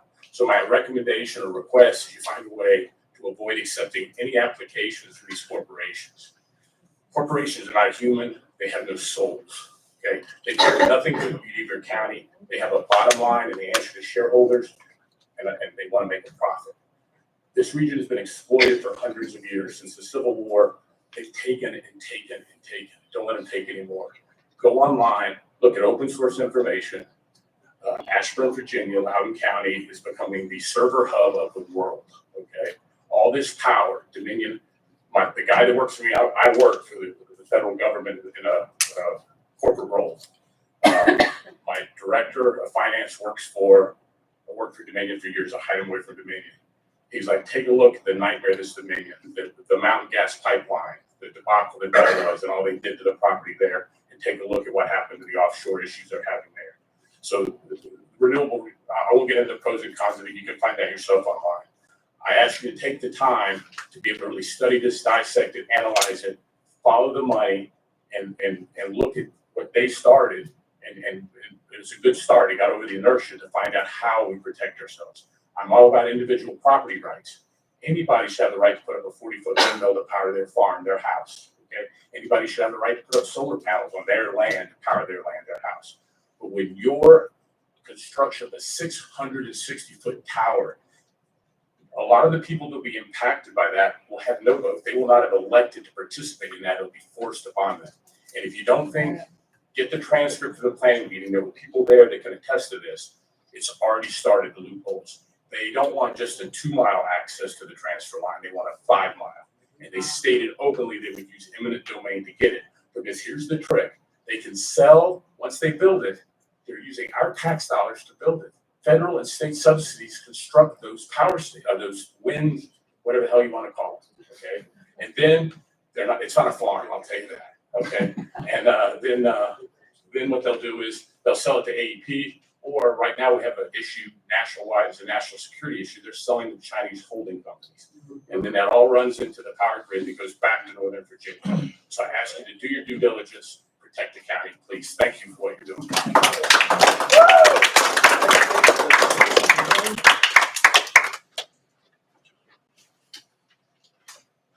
My name is Jason Begin, 110 Mountain View Avenue. I haven't seen it in 20 years. It's the Second Amendment on it, the Second Amendment sanctuary. And I think that's probably what we should do here is just declare Grayson County a windmill sanctuary. And I think we could get it done.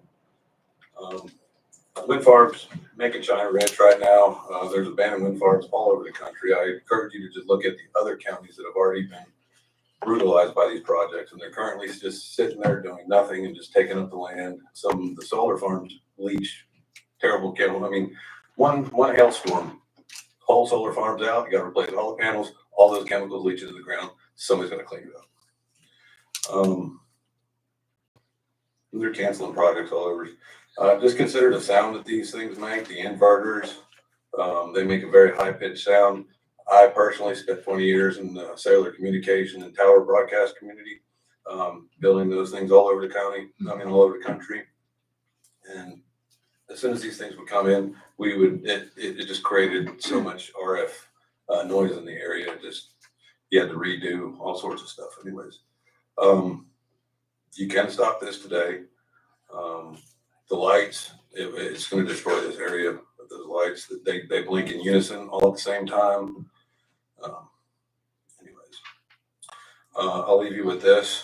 Article 1, Section 3 of the Commonwealth of Virginia's Constitution reads as follows: that government is or ought be instituted for the common benefit, protection, and security of the people, nation, or the community. Of all the various modes and the forms of government, that is best, which is capable of producing the greatest degree of happiness and safety, and is most effectively secured against the danger of maladministration. And whenever any government shall be found inadequate or contrary to these purposes, a majority of the community hath an undutable, unalienable, and indivisible right to reform, alter, or abolish it in such manner as such be judged most conducive to the public good. Thank you.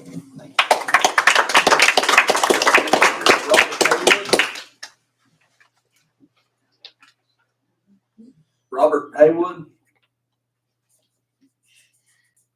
Robert Haywood. Yeah, I'll be watching TV. Michael Fetterman.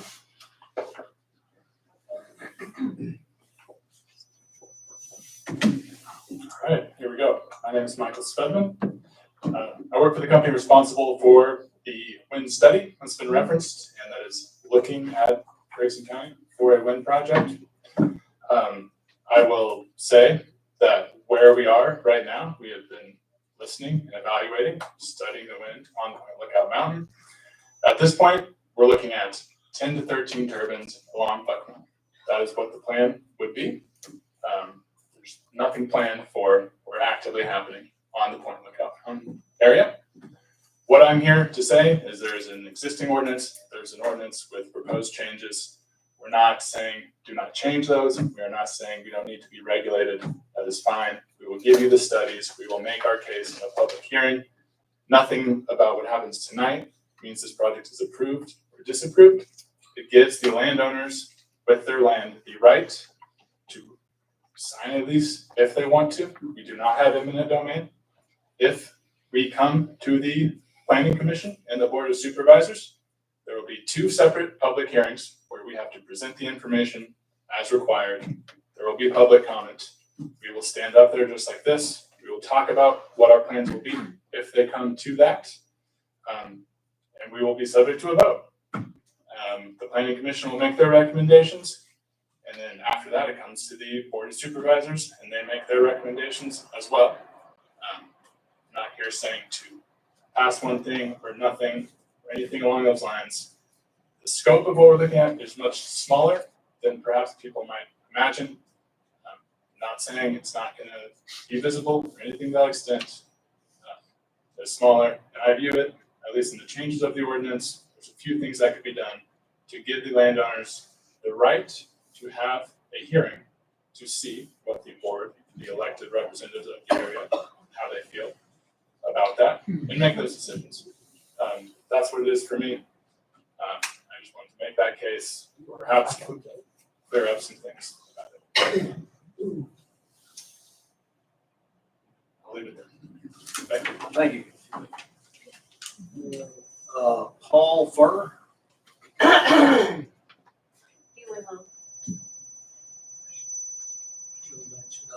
Carpenter.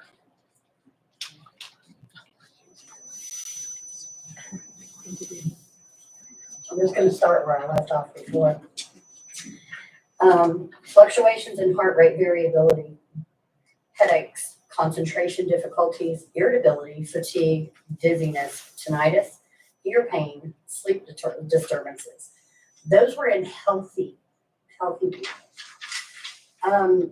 Clinically, increased incidence of epilepsy, autonomic nervous system dysregulation, higher prevalence of coronary artery disease, increased mortality in individuals with cardiovascular diseases. These types of utility scale energy plants also decrease home values in proximity, in visual proximity. 10 to 15 of these at 600 feet high, you're gonna be able to see them from Winston. Like, for God's sakes. So, they're disruption in natural habitats, movement patterns of the wildlife, and it causes reproductive issues in wildlife. Now, there aren't any human studies about reproductive issues with wind or solar plants like this, but I'd like for each one of you to ask yourself what your granddaughter's uterus is worth before you make this available and accessible in our county. It is not, however much revenue can be generated, if you're willing to sell your grandchild's health for that amount of money, probably you should step out of your seat. It's not okay, and I don't think any of y'all are that way. None of you. I really don't. And I'm hearing the arguments about property owners' rights, but the fact is, I only have the right to do on my property what I want to do if it doesn't negatively impact my neighbor. That's just it. My right to swing my fist ends where somebody else's body begins. I just can't do whatever I want. And putting the county up for sale, no good can come from allowing any language at all into this ordinance that would enable any corporation who wants to put only 10 or 15, 600 foot tall metal things into our and also there's the issue of infrastructure. These things are wide. They're huge to build and to construct. New roads will have to be constructed or existing roads will have to be widened, which puts the burden of paying for all of this additional infrastructure on me. That's not okay. Every taxpayer in this county will be responsible for the infrastructure issues that are caused in the result of this for-profit company that wants to rape our county, building what they want, and that's not all right. I'm just begging y'all to strengthen the language of the ordinance so that that an application isn't even possible. This gentleman just told you could do it. I beg you to do it. Yeah. Victoria Burke. I yield my time to this gentleman. Jim Weeper, 345 Forest Trail. I'm gonna try to give you a little information. I put windmills up for a couple of years. I ran a crane. These things are gonna destroy every road in this town. You're probably looking at 600,000 pounds on a tractor trailer for the missile. The blades are gonna be from tractor to end of trailer, probably 250 feet long. I don't know of any intersections here that can accommodate that. They break down all the time. The blades fracture. And when they come to replace them, guess where they leave them when they put the new one in, the old one lays right there on the ground forever. They just, and there have been cases where they have malfunctioned and run wild and set a lot of stuff on fire. But, and leak oil, a lot of other stuff. They are, be careful what you wish for. That's what I'm saying. Thank you. Thank you. Thank you.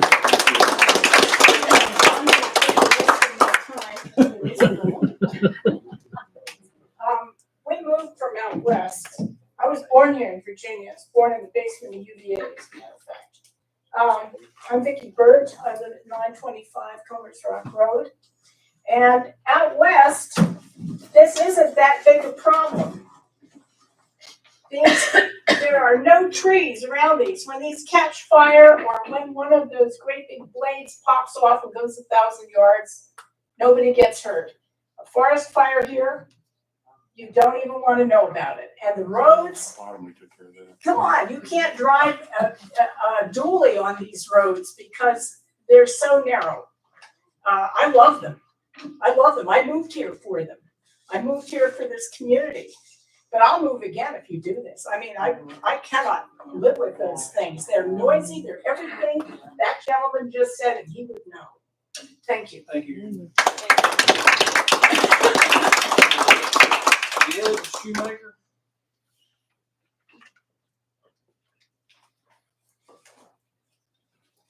Did you say Shoemaker? Sure. Yes. My name is Joel Shoemaker, live at 2652 Briar Patch Mountain Road in Freed. And it's funny, the person who asked me if I'd come down here, I said to her that I'm pretty averse to being new in an area and telling people how to live their lives. Pretty averse to telling people how to live their lives anyway. But sort of want to talk about the place that I came from. I grew up in a really rural area in the North Rockies, Panhandle, Idaho, and I left there for many reasons. But one of the main reasons I left is the state and county governments there seem to be doing their absolute best to let any company run roughshod without any regards to the people who have lived there all of their lives. Like even to the point of trying to privatize the federal lands that make that area so unique. So what I mostly want to say to you guys is I really commend you for hiring this gentleman to actually do studies and look into things. I would always suggest when it comes to letting corporations whose only incentive is profit is to regulate them as much as you possibly can. Because like I have witnessed it, them, seizing on any loophole. This gentleman brought up eminent domain. I've watched that happen before too with logging companies, just, insisting on kind of like what that guy was saying. Logging company buys a big timber harvest and now the county's paying to build roads for them. And it's heartbreaking. It made me leave my home, counties that I love. I came here. I like it a lot. I've only been here for about 6 months, but I like it a lot. And it reminds me a lot of the area that I grew up in. And I would hate to see that change. The other thing that I would say too, just from my point of view, I'll be 42 years old here in a month. I think I've lived over 30 years in my life without the benefit of grid power. I grew up on solar power. The house I built up there, I kept it on solar power because the power company was unreasonable. And the thing that, everything else aside with the windmills, I've known a lot of people who lived on solar, micro hydro, and only a couple that try to benefit from wind, because the consistency that is needed is so great. So other gentlemen might know more, but I just don't see it here. So, thank you. Thank you. Jim Leeper.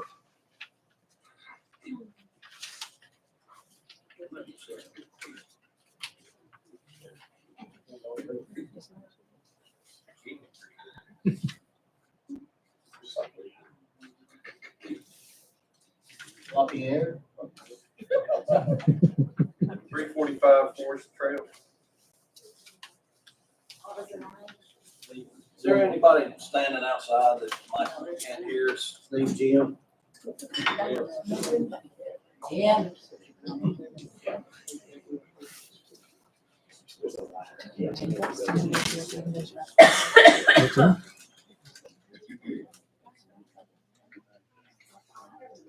Okay. He's on the right side of it. So that's the end of our public hearing. Make a motion to come out of public hearing. All those in favor, signify by saying aye. I'm also aye. Okay, yeah, we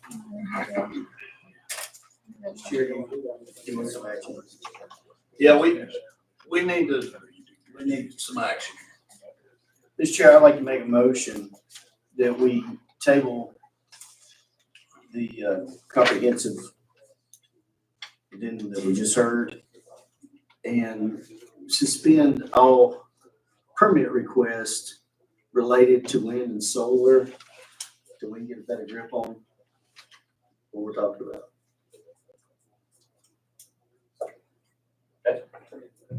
Second. We have a motion and a second. Any discussion?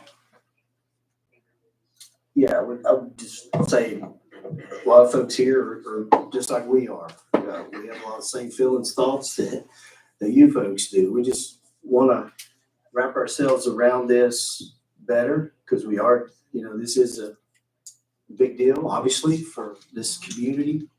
And we want to make sure we make the right decision. And also want to be respectful to landowners and not open up some can of worms that we didn't foresee. So having said that, Go ahead. Yeah, a few people referenced the $35,000 we paid. That decision was made a year and a half ago, 2 years ago. And that was to the Berkeley group to help us with this.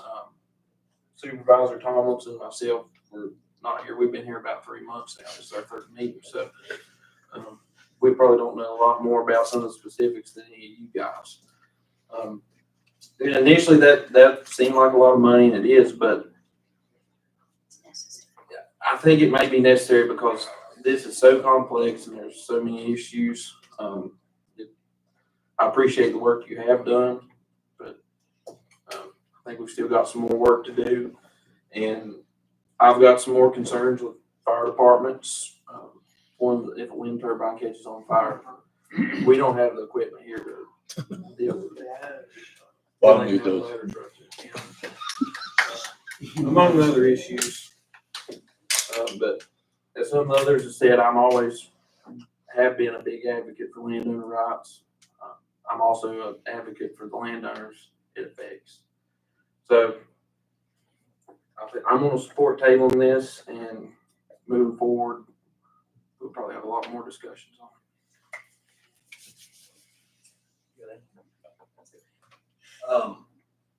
This is just too big of an issue for us. It would be irresponsible for us to vote on it tonight. We hear you. The comprehensive plan as it sits right now has no regulatory teeth to it. And so I know this is confusing, but tonight was to hear public comment about how we can put some regulation in the county to prevent things from coming here that we don't want. And I think we need to table, in full support of tabling this until we've had a chance to meet with the planning commission to talk about that. We've literally been talking about it over the phone for 3 days, and that's just not enough time for us to make a decision on this. So just want everybody to know that we hear you guys. We're having some of the same confusing discussions in the background, but we are going to take some purposeful time to take this into consideration before we just just vote on it, so we have a motion and we have a second. Is there any more discussion? Yeah, Mr. Chairman, one more thing. I'm not sure there's anything like this has been done before. My guess is it probably have, because it's been done all over the renewable energy thing all over the nation. But I would like to see a community impact study, something along those lines, that determines, if a community that's done this, how did it affect property values? How did it affect health? How did it affect everything in that community? I'm not sure. I'm not saying I want to spend money to do that, but I'm going to see if maybe there's that study out there that we could look at from other areas and get some more information. I would say there's probably no need to recreate it. I'd say there is. Right. Yeah, we just need to find it. Mr. Chair, I would like to say one more thing. I would like to commend the Planning Commission, because they did some due diligence. They worked with the Berkeley group, and they've been battling this information around quite a while. It's just, it's been some overwhelming stuff, and they did their stuff in a timely manner. I just wanted to point that out.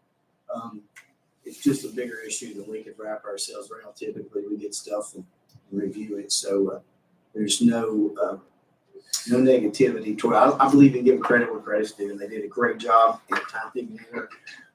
They know if I would probably say otherwise if I thought so. So thank you, Jada, for your work, and thank Mr. Zahner for helping us out. So just from a procedural,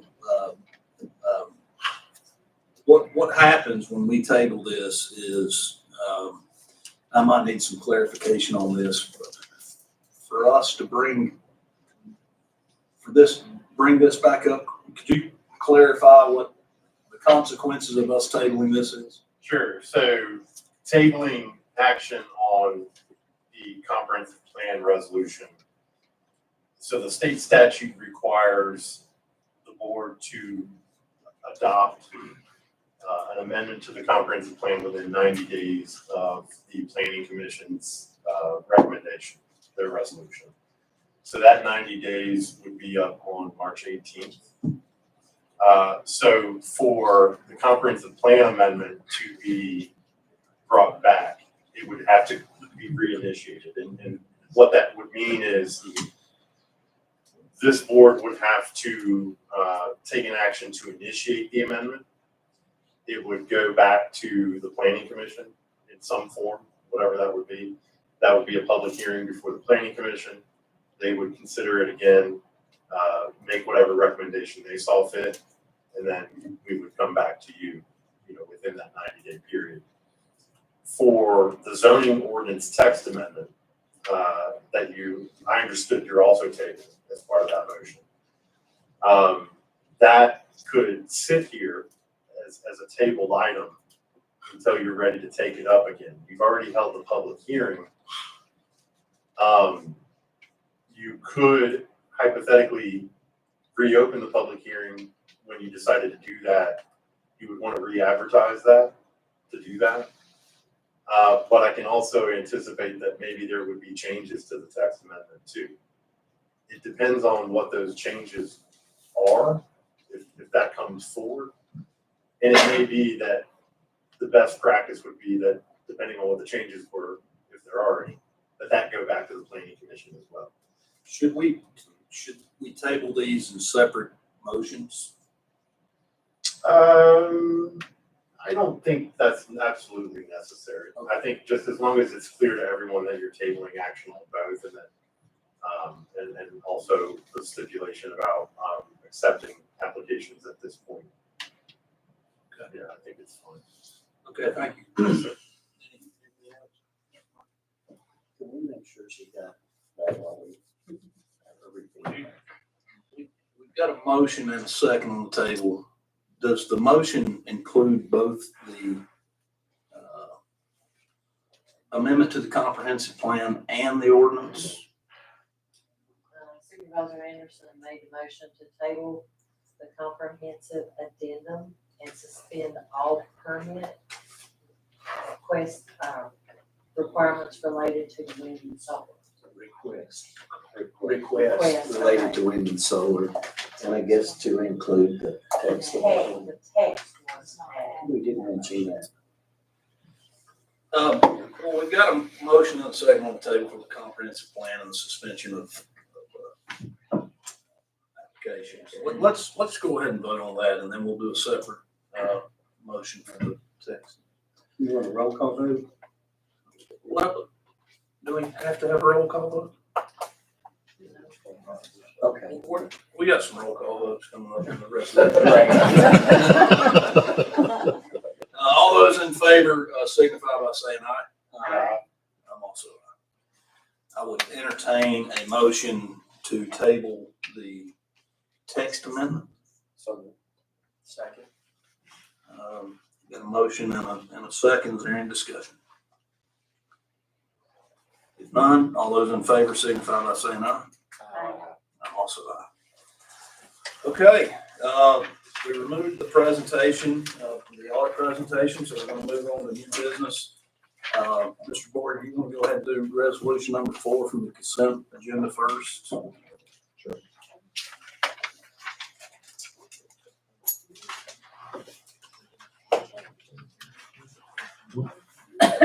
Okay, really, this resolution is in support of the Appalachian Center for Hope. Smith County's been working on this for a year and a half.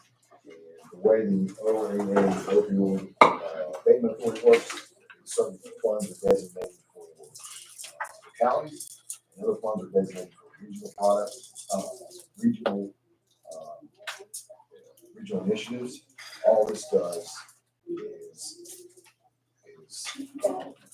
allow the region to apply for certain pots of money that individual localities cannot apply for. It does not tie any of our individual funds, it does not tie us to any funding for this project. It just allows the regional group to apply for Does anybody want to have the resolution read? Is this a roll call vote? It is. I'll entertain a motion to approve the resolution. We have a motion, second, any discussion? Roll call vote. Supervisor Harris. Aye. Supervisor Ash. Supervisor Connect. And Supervisor Thomas. I'm also aye. The next item on our agenda is a resolution to transfer of sheriff office property to Grayson County. You want to read this? Or you should make Just quick. As you know, we're trying to move forward towards fixing our 911 communications issues, particularly in Western County. Is his mic on? We can hear you. Oh, turn it on. I'm here. I can't see all you, but I'm here.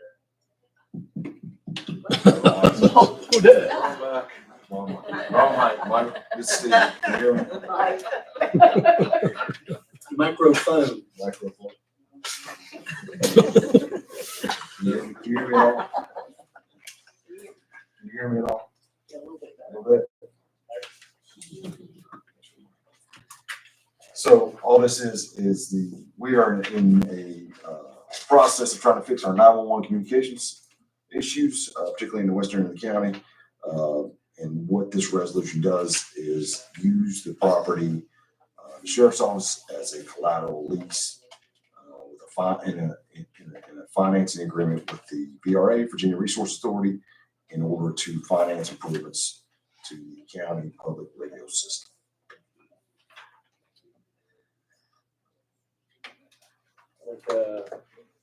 Motion that we adopt this resolution. Second. We got a motion and a second, any discussion? All those in favor signify with resolution. Roll call vote. Mr. Anderson. Aye. Mr. Ash. Aye. Mr. Connect. Aye. I'm also aye. Next item on the agenda is a resolution authorizing entry of funding agreement US Cellular Communications Project Grant. Okay, Mike, are you on now? Mike Lockerbie? I am. Can you hear me okay? Yes. So this agreement provides for the board of supervisors to make funds available to the Grayson County Network Authority to make a grant to US Cellular. US Cellular is going to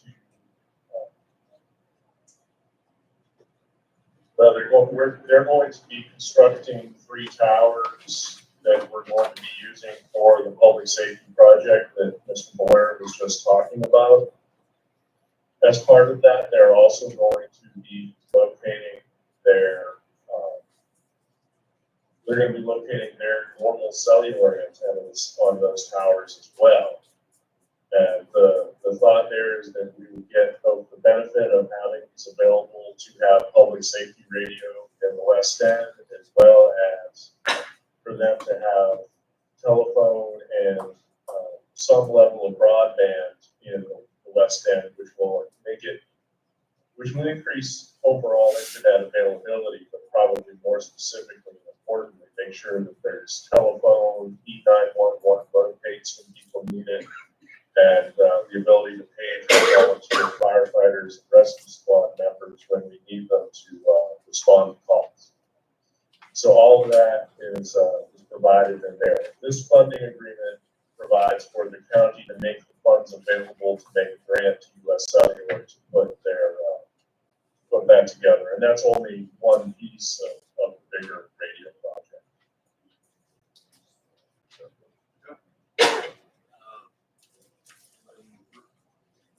Have read. Okay. Entertain a motion to. Yes. Entertain a motion to adopt the resolution.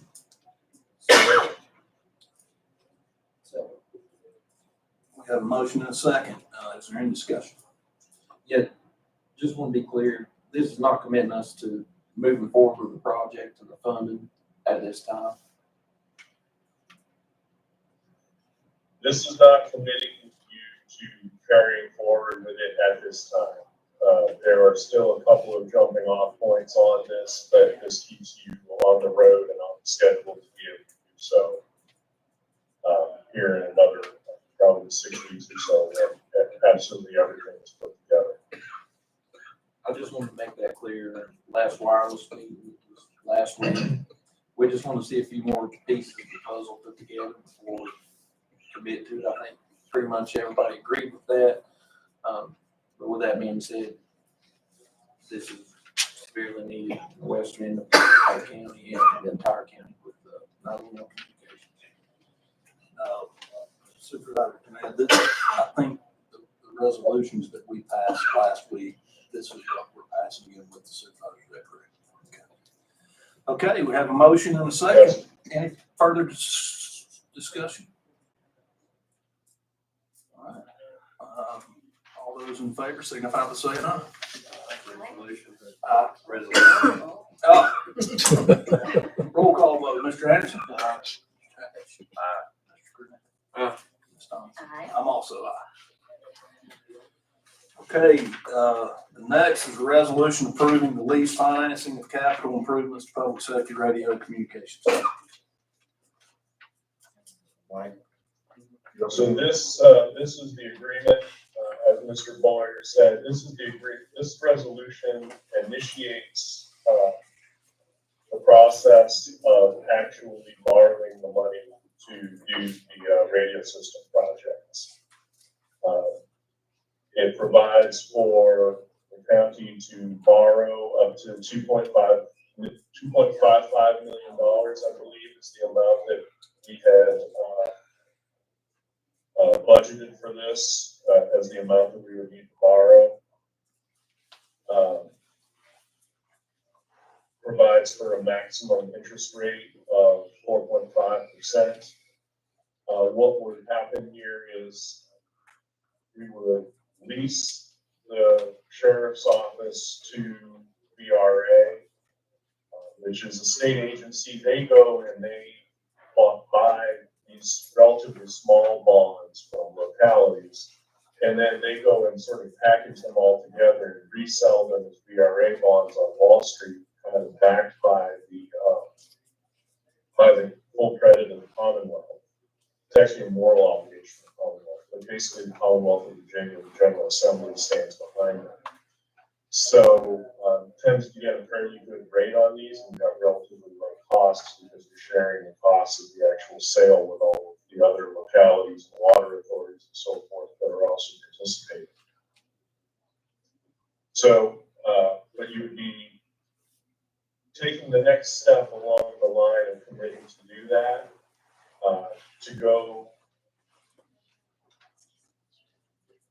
the next step down the line.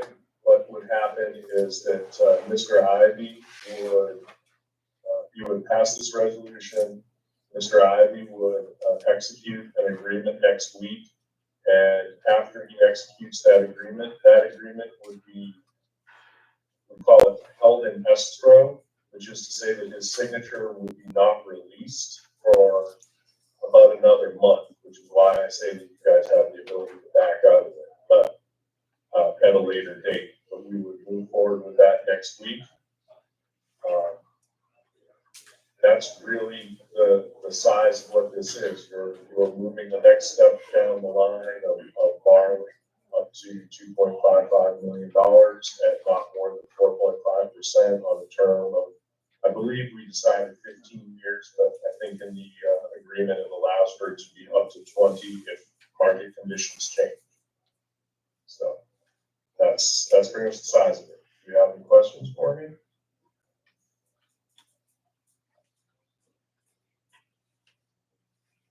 Okay. Entertain a motion to adopt the resolution. So moved. Second. Have a motion and a second. Any discussion?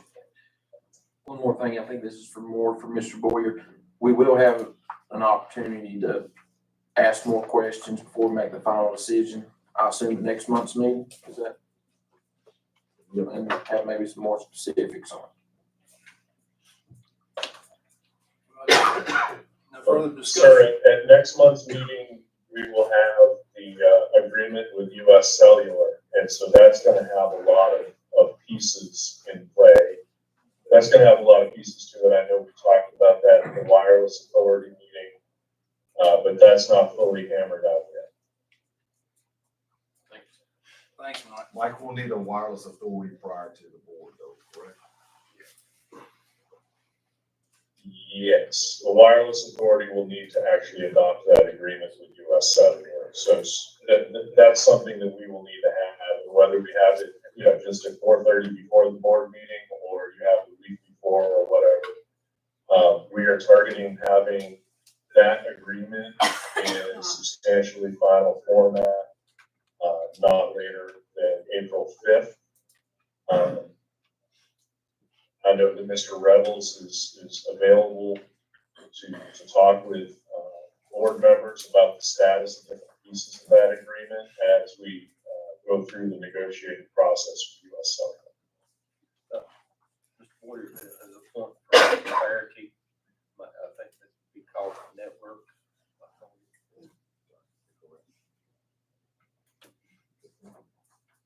Okay, no further discussion. We've got a motion and a second. Roll call vote. Supervisor Anderson. Aye. Supervisor Ash. Aye. Supervisor Cornell. Aye. Supervisor Thomas. Aye. And I'm also aye. The next two things on the agenda are, there's no need to bring up. It's the resolution and the ordinance since we've tabled that. So now we're, board appointments. Mr. Boyd. Okay, this term of board appointments, I guess we'll go, let's do the usual first, since it's Black's here. The first one is Rooftop of Virginia. It's a 5-year term. Her term expires 4/11/24. I think she's willing to serve. Is that correct? Yes, ma'am. Yes.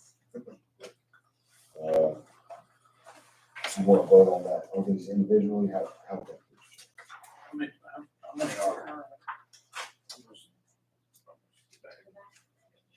think about it, there's only.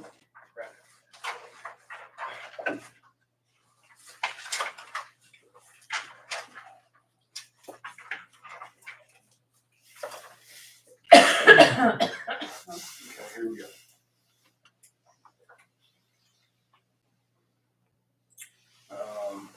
Rooftop. Rooftop first.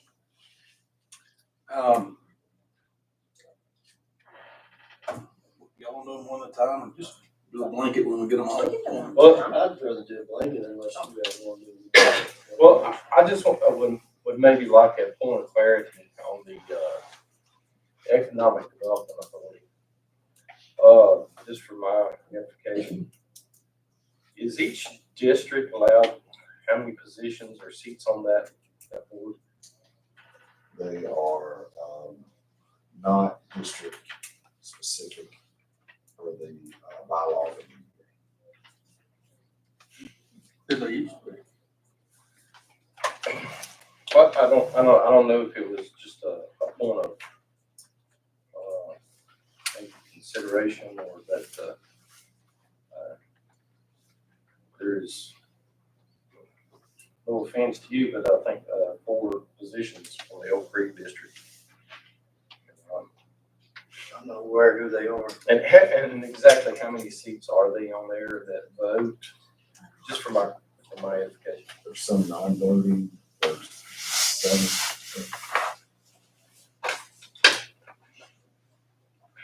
701 or 72.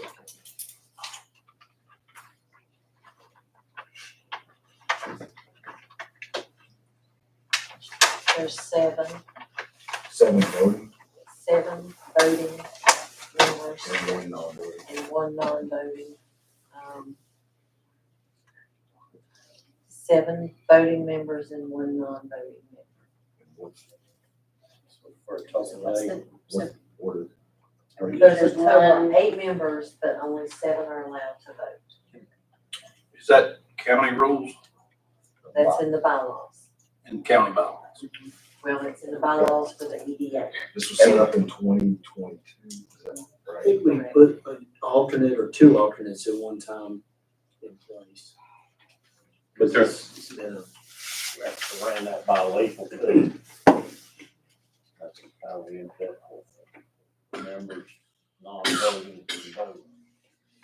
So I had, just for, so when I got this notice about these appointments here, I contacted Jonathan Warren, and he's agreed to, he wants to continue on there, and I also reached out to Todd Kennedy, he would like to continue on there. I'm not familiar with the other Elk Creek appointee, but I had someone in the community interested, and they submitted their application, and he is here tonight. And it's Mr. Roger Rose for that. I'm not sure who I'm getting credit for. I say I have 4. I know there was What's the list? on one sheet that I had seen also, Mr. Chris Butler was for Oak Creek. He was involved. Because Because I asked him, he probably is district. That was what I was going by. That's not, the non-voting is Wilson, 1 Old Town, 1 Providence. Is that the right? maybe these out. Yeah. Yeah. So Jonathan Warren, Elk Creek. He expires in 4/13. Jason Baumgartner, Old Town, same thing, 4/13. Justin Jackson, Ricketts expires 4/13. She's Elk Creek too. Sorry. Todd Kennedy, Elk Creek, 4/13/24. Elizabeth Hash, Elk Creek, 3-year term. She's 4/13/25. Gary Rasco is Wilson, 3-year term, 4/13/25. This Butler, Providence, 3-year term, 4/13/26. Gary Wilson. So as far as Ms. Hash goes, when this came up, when I was first on the board, I had a discussion with her and Mr. Butler, because I thought they were Elk Creek District.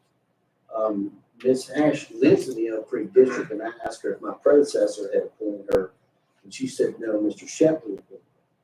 So that wasn't technically an Elk Creek appointment.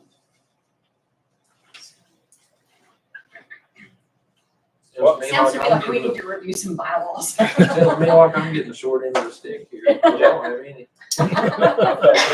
You've got 4 now. So I have I got Jason. Chris. Well, you give me credit for one I didn't get. But you just picked up one with Miss Ash. So, yes. I can clarify that reason Mr. Shep picked that one. At one time, the economic development party was dissolved. And Mr. Shepley was asked by the board to put it all back together. And so he actually went out and took applications and all. And I think that Ms. Ash was one of those. Right, that's what she told me she was appointed. I shouldn't get into details, but as far as I know, that's unprecedented for county administrator to appoint somebody to EDA. if I'm not mistaken. Well, I think we need to put some fences around this. Yeah, I mean, one reason I didn't want to entertain the idea of being chair this year, I felt I need to be a bigger advocate for my district. And I think each district needs to have an equal representation for the EDA. And, we have a voice, each district has an equal voice in the issues that would come before the EDA. I didn't come up here to, stir the pot, but I just think that it's, it seems in fairness that each district have an equal representation. I don't disagree with that. I made that same argument 2 years ago and I was outnumbered.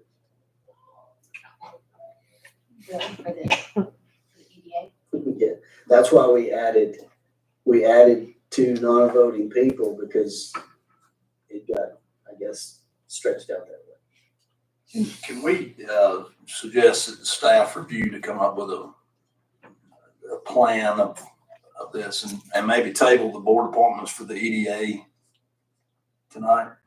Sure. Oh, That's going to require a motion from somebody. So are we gonna have time to get those in place before their next meeting?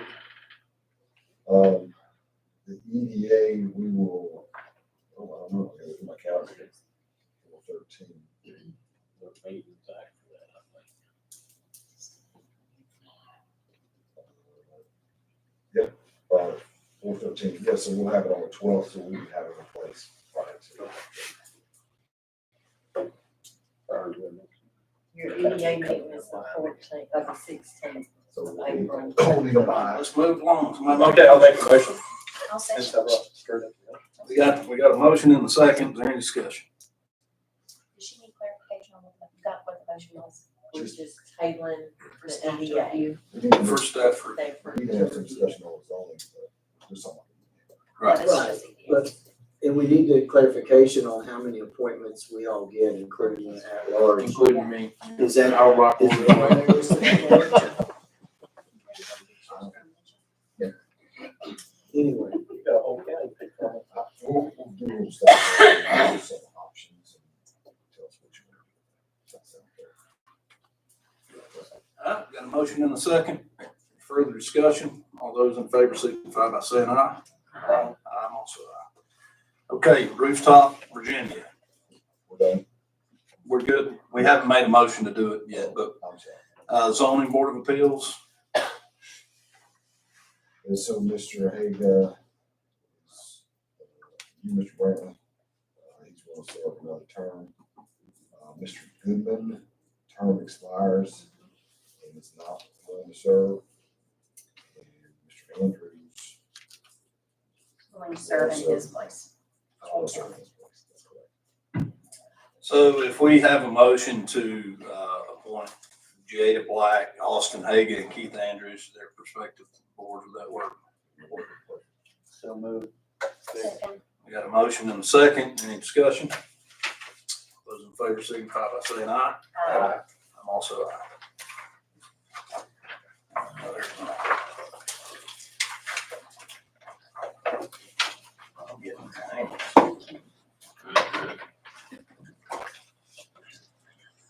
Okay, board appointments are done. Rural rustic roads discussion. Yes, Mr. Chairman, the VDOT representative reached out and asked us for, just to, get some roads into consideration.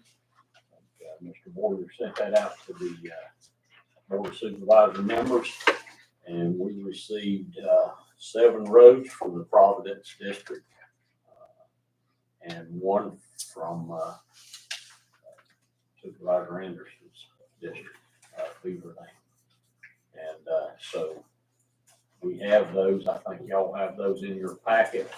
And we reached out to VDOT this afternoon to make sure that we knew, what they were expecting. And that they said we could take all 8 of these roads, and the board basically needs to put them in order that, you would, want them prioritized. And they would probably more than likely go with the top 5 for adding to the 6-year plan. So, that's your all's task tonight. If you remember, they reduced funding from 2 to 1.5, and we don't know exactly what the funding's going to be yet this year, correct? Yeah, we don't. We don't know yet. And I think, and I think there's some, currently. and I think there's some timelines on this, Mitch, is that right on there? Yes. God's asking for some. Well, VDOT's asking for this by tomorrow. When we'll need to, put this in, and prioritizing, these 8 roads that you've been given. And then they will take them and they'll look at them and see if they meet the rural rustic standard. Some of them may not meet it, some of them may. But they'll go from that and they'll come back, and then y'all know in May, I think it is, we have the, they advertise, VDOT does, for coming here in Grayson County and presenting the 6-year plan. Y'all seen this, that's our current plan, and the additional roads that will be added. Mr. Chair, if I may say something about my selections, I tried to pick, road projects that were fairly short distances. If, I don't know what we're gonna get, from the state each year, you get a specific amount, but, these projects, I think, leave some room for my other board members to submit projects and stuff, but, I think I kind of put mine in order that for preference. I know Horseshoe Loop or Drive there, it would, a lot of times there's a lot of washboard and it washes out in Route 94 there. And there's several homes on that road. So if you've already prioritized yours, the board would need to put Beaver Dam Road in, or they want to, in ranking order for these. Yeah. As far as Beaver Dam goes, when I talked to a couple residents on Beaver Dam, and just a few days ago, and individual, he told me that it was on the 6-year plan years ago. I don't know if there's how we go back, because I know a lot of times folks will come in here and say, we've been on a 6-year plan for 20 years. And well, there was a revamping of the 6-year plan several years ago, and Beaver Dam Road is not. That's 2010, right? yeah, so it was prior to 2010 more than likely. I just wanted to I mention that. submitted Saddle Creek Road. I did it in your office. I didn't send it in on email. Okay. South Creek. Saddle Creek. Saddle Creek. Yeah, I didn't submit any roads either. I thought, I must have misread the email as we were going to do that tonight, but I had a couple roads that I've had requests on, and one was Rimrock Lane and the other was Chestnut Grove Road. Chestnut Grove.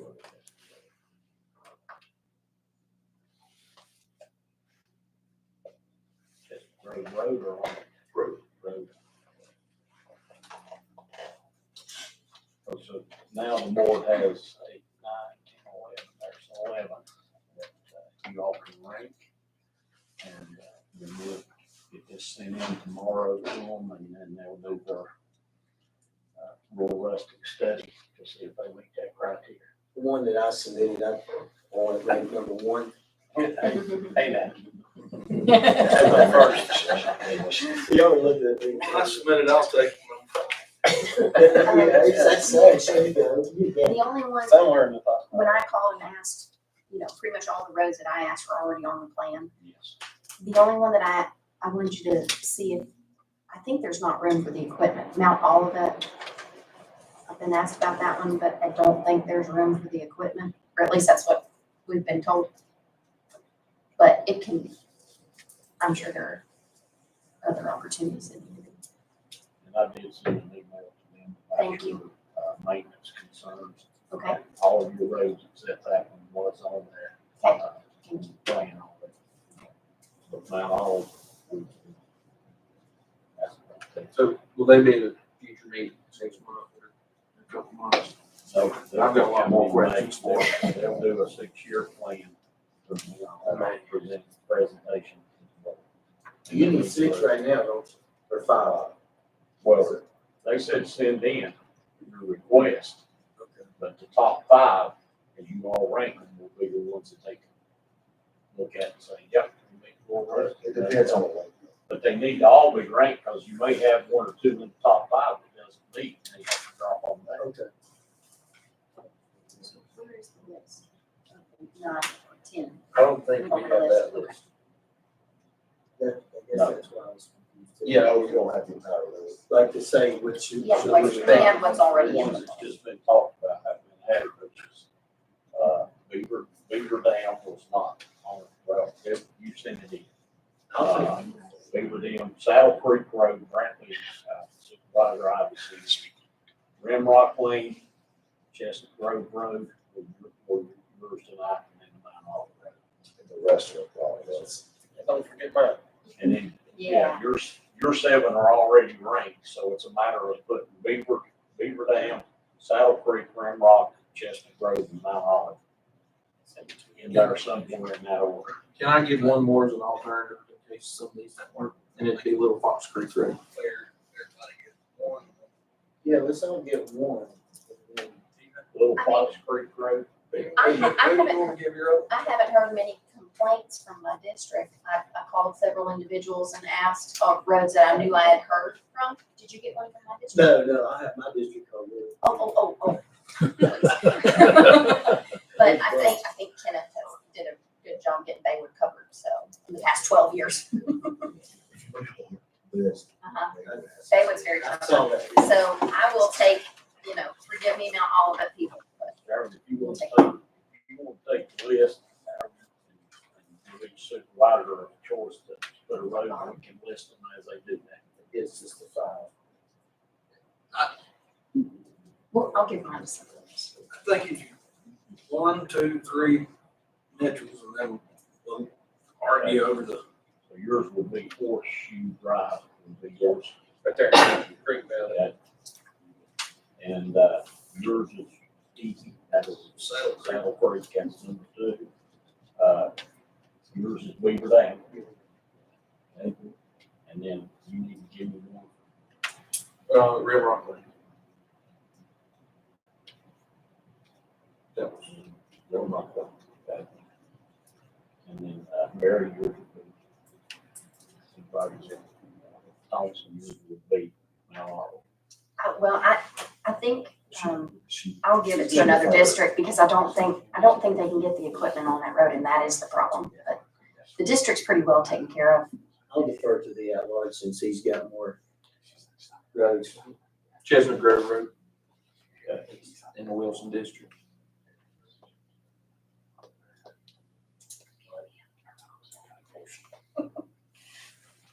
Okay. Okay. And you better sign with this list. Is that all you need? We got what we need, but for tomorrow. There's no registered speakers?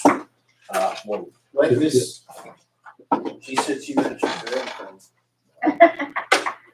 Registered would have had a registered. yeah. Oh, she missed her. Oh, no, tonight. We got a lot of registers. Oh. Okay,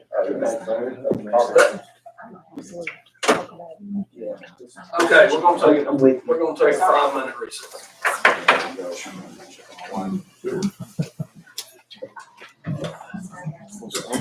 She was patronizing. She was See you again. Oh, yeah.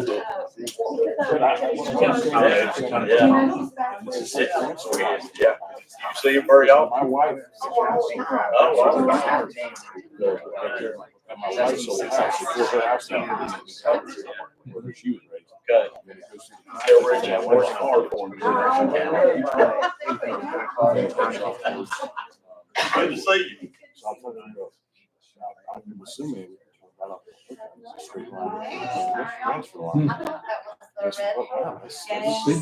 Well, maybe it's the one they wiped off. Isn't that Buck Mountain? Cleaned up? Yeah, that's one that, but that was one that bottom and burned the whole backside up.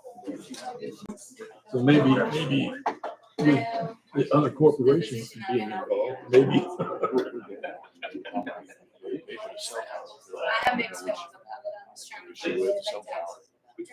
Because that does for the utility, the county, and everything else.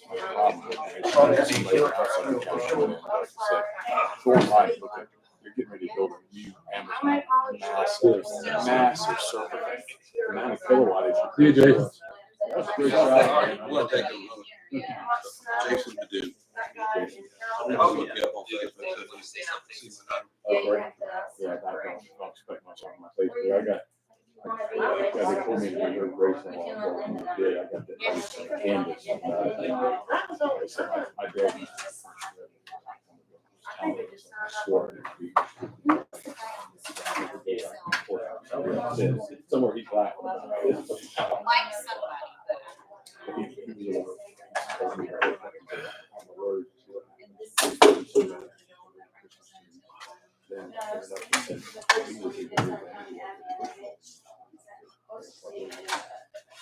Well, they're just destroying. I need to build communication towers on it. I started building a couple of these. And I didn't worry. Every time they come in, especially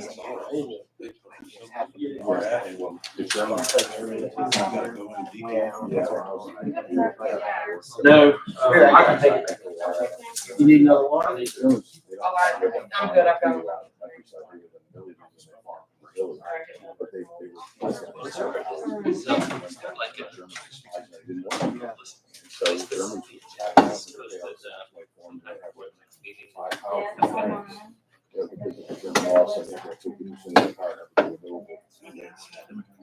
Look at 6 days from my dad in Texas. Yeah, Texas. 6 days in the middle of winter. No, all this fun. You gotta get up about an hour. Yeah, my boss is covered for the horses that we've done down.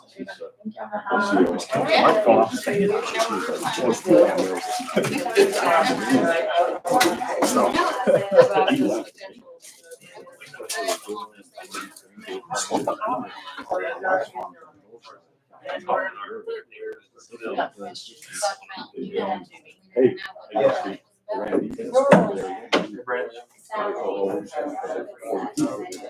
What's your mark? Yeah, that's And what over here. And, Over here.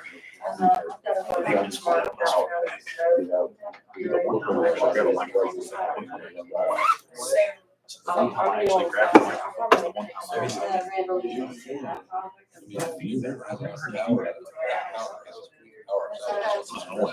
I'll see what I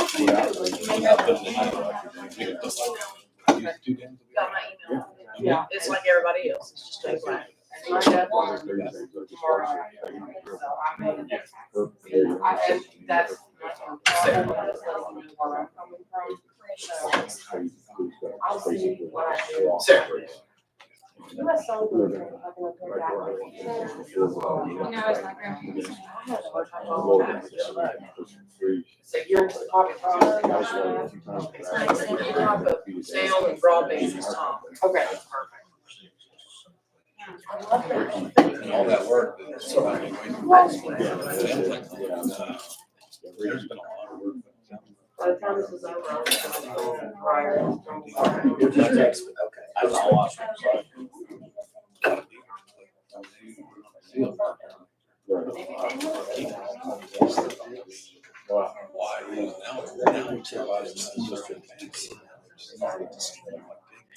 Yeah, it's pretty good.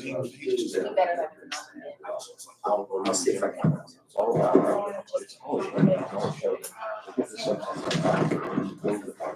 I see.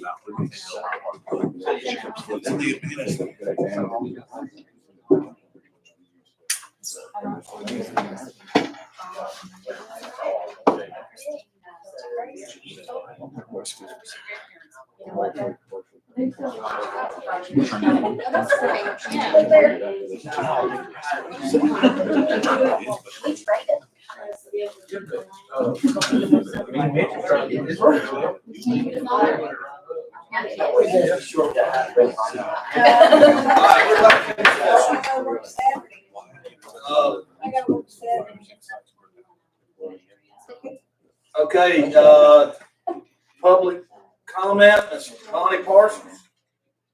Do I always have to be first? You're first on the list. The loudest.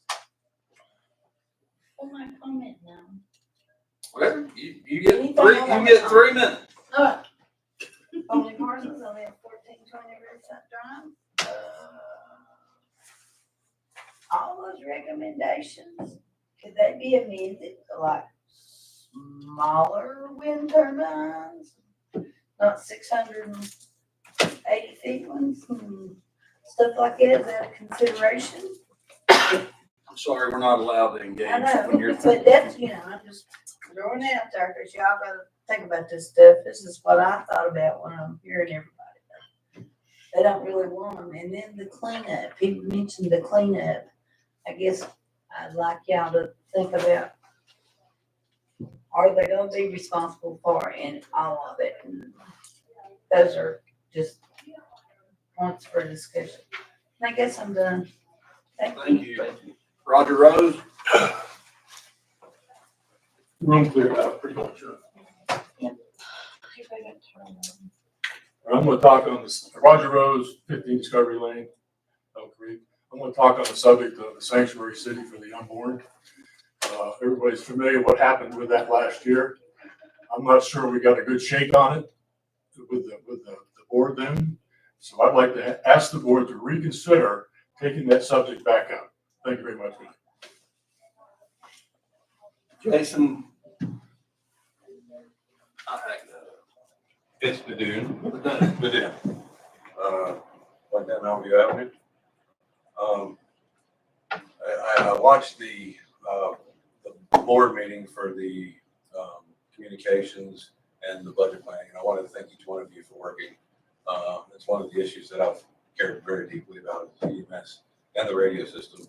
While I was a serving paramedic here, I could probably point you to 75 to 100 documented EMS reports that I put radio system failed at such and such address. That I mean, it's been a problem for a long time. So thank you guys for addressing it.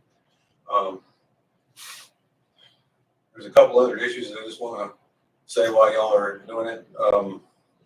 I don't see why US Sailor has to be involved at all. It seems to me that but the way I understand the contract, that US Sailor is going to have the rights to then lease out to these other agencies. And I know AT&T has to, by law, come here with their first responder system. AT&T has to light this area up regardless of whatever this is. So is US Sailor going to sell that to AT&T? Then you got all these other, you got all sorts of leasing opportunities. Why can't the county just purchase the tower outright and then hold the rights to the tower? And then, because we're already, I mean, if we're going to have to pay for it, why don't we do it that way and just build the 3 towers as we need? And then we have all the leasing rights. If USA wants to lease from us, or Sprint, or Verizon, or whoever wants to come in, they can lease from you guys, and that'd be great money. I also want to caution you on any encryption that's on this radio system. If any encryption's out today, it'll be the single most expensive thing I promise you guys will ever do. The only way that encryption is allowed is because of the Patriot Act. The Patriot Act is going to go away. A lot of this stuff that you've seen in the last 5 or 6 years is going to go away. A believe me or not, I was right about the mask. I was right about the vaccine. I'll be right about this again. You spent about $500,000 on stabilization. I do notice a couple of improvements in the radio stuff, but I mean, that's what I used to do for a living. $500,000 should be able to patch what we need, and I don't see the emergency from there on, once it's stabilized, to go in and get this new technology and digital stuff. It's gonna be, that's what I used to do. It's a nightmare. You're gonna end up planning for 3 towers and you're gonna be building 7. I promise you that. But other than that, FirstNet is coming. I encourage you to keep possession of the towers. If you're gonna make the taxpayers build this stuff for you guys, and I think it's needed, but I hope that you can retain the rights to do the things. That's why I understand the contract as I read it. I could be wrong. That's all I have. Thank you. Charlotte Haynes. Victoria Bird.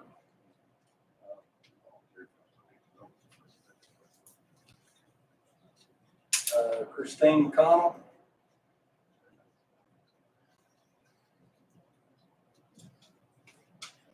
Joe Lear.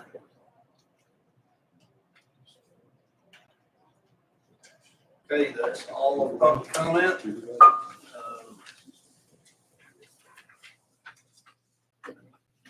We skipped county administrator report. Do you have anything? Just one thing. Okay.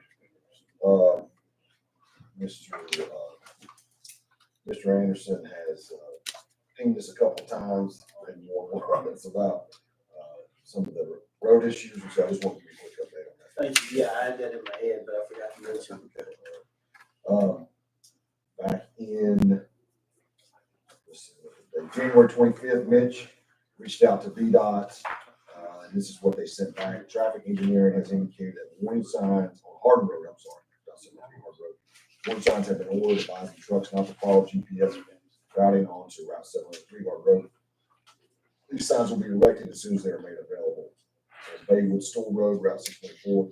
Withville residency staff is scheduled to meet on site with traffic engineering staff next week to determine the best locations to install similar warning signs along Route 624 and Route 626 Old Baywood Road. And I just asked for an update the other day. And it says, Steve, I called VDOT sign supervisor earlier to get an update. Unfortunately, the supplier is unable to provide him with an estimated delivery date. The sign erectors have been installed. The bases anchored to the signs. Just waiting to receive them. Sorry, I don't better. So that's all I got. Thank you. Thank you. Just on that subject. Yeah. I think Carsonville Road was mentioned how there's a lot of Christmas tree trucks en route up to Bottomley's. They were routing, GPS is doing the exact same thing around them. But I mean, that's the accident like that. Like truck traffic. Yeah, So 2 more signs. On 18 and 21. Yeah, Carsonville Road, yeah. It's So down. all of those that you just mentioned are like no trucks entering signs? Well, I don't know that that's exactly what they'll say. They'll say no truck entering. Mitch, do you? I think it's like the one down here in town where the no trucks are allowed by the health department. You know that sign, there's a sign there. But we'll talk to VDOT and see if that's going to be the sign they suggest, or if it's a rerouting sign. Did they get those lit possibly with solar or wind? Or bad joke. All right, so, there's nothing else on the agenda. Board of Supervisors time. Supervisor Cornett, has asked for Board of Supervisor time. It is not emergency in nature, and it is not, so it's gonna require, and it's not, nobody will be here next time, so it's gonna require unanimous consent from the board. I'm fine with it. Okay. It's in regards to a resolution that most of you have probably seen in the news that counties across Southwest Virginia are doing. It's for people struggling with their AEP bills, increased rates. So it's pretty much just a resolution of our board saying, hey, reaching out to our state legislators, the SCC, and saying, we oppose this, our people are struggling. I think I read in the news of the APC CEO over the last 4 years has had a compensation package of around $60 million.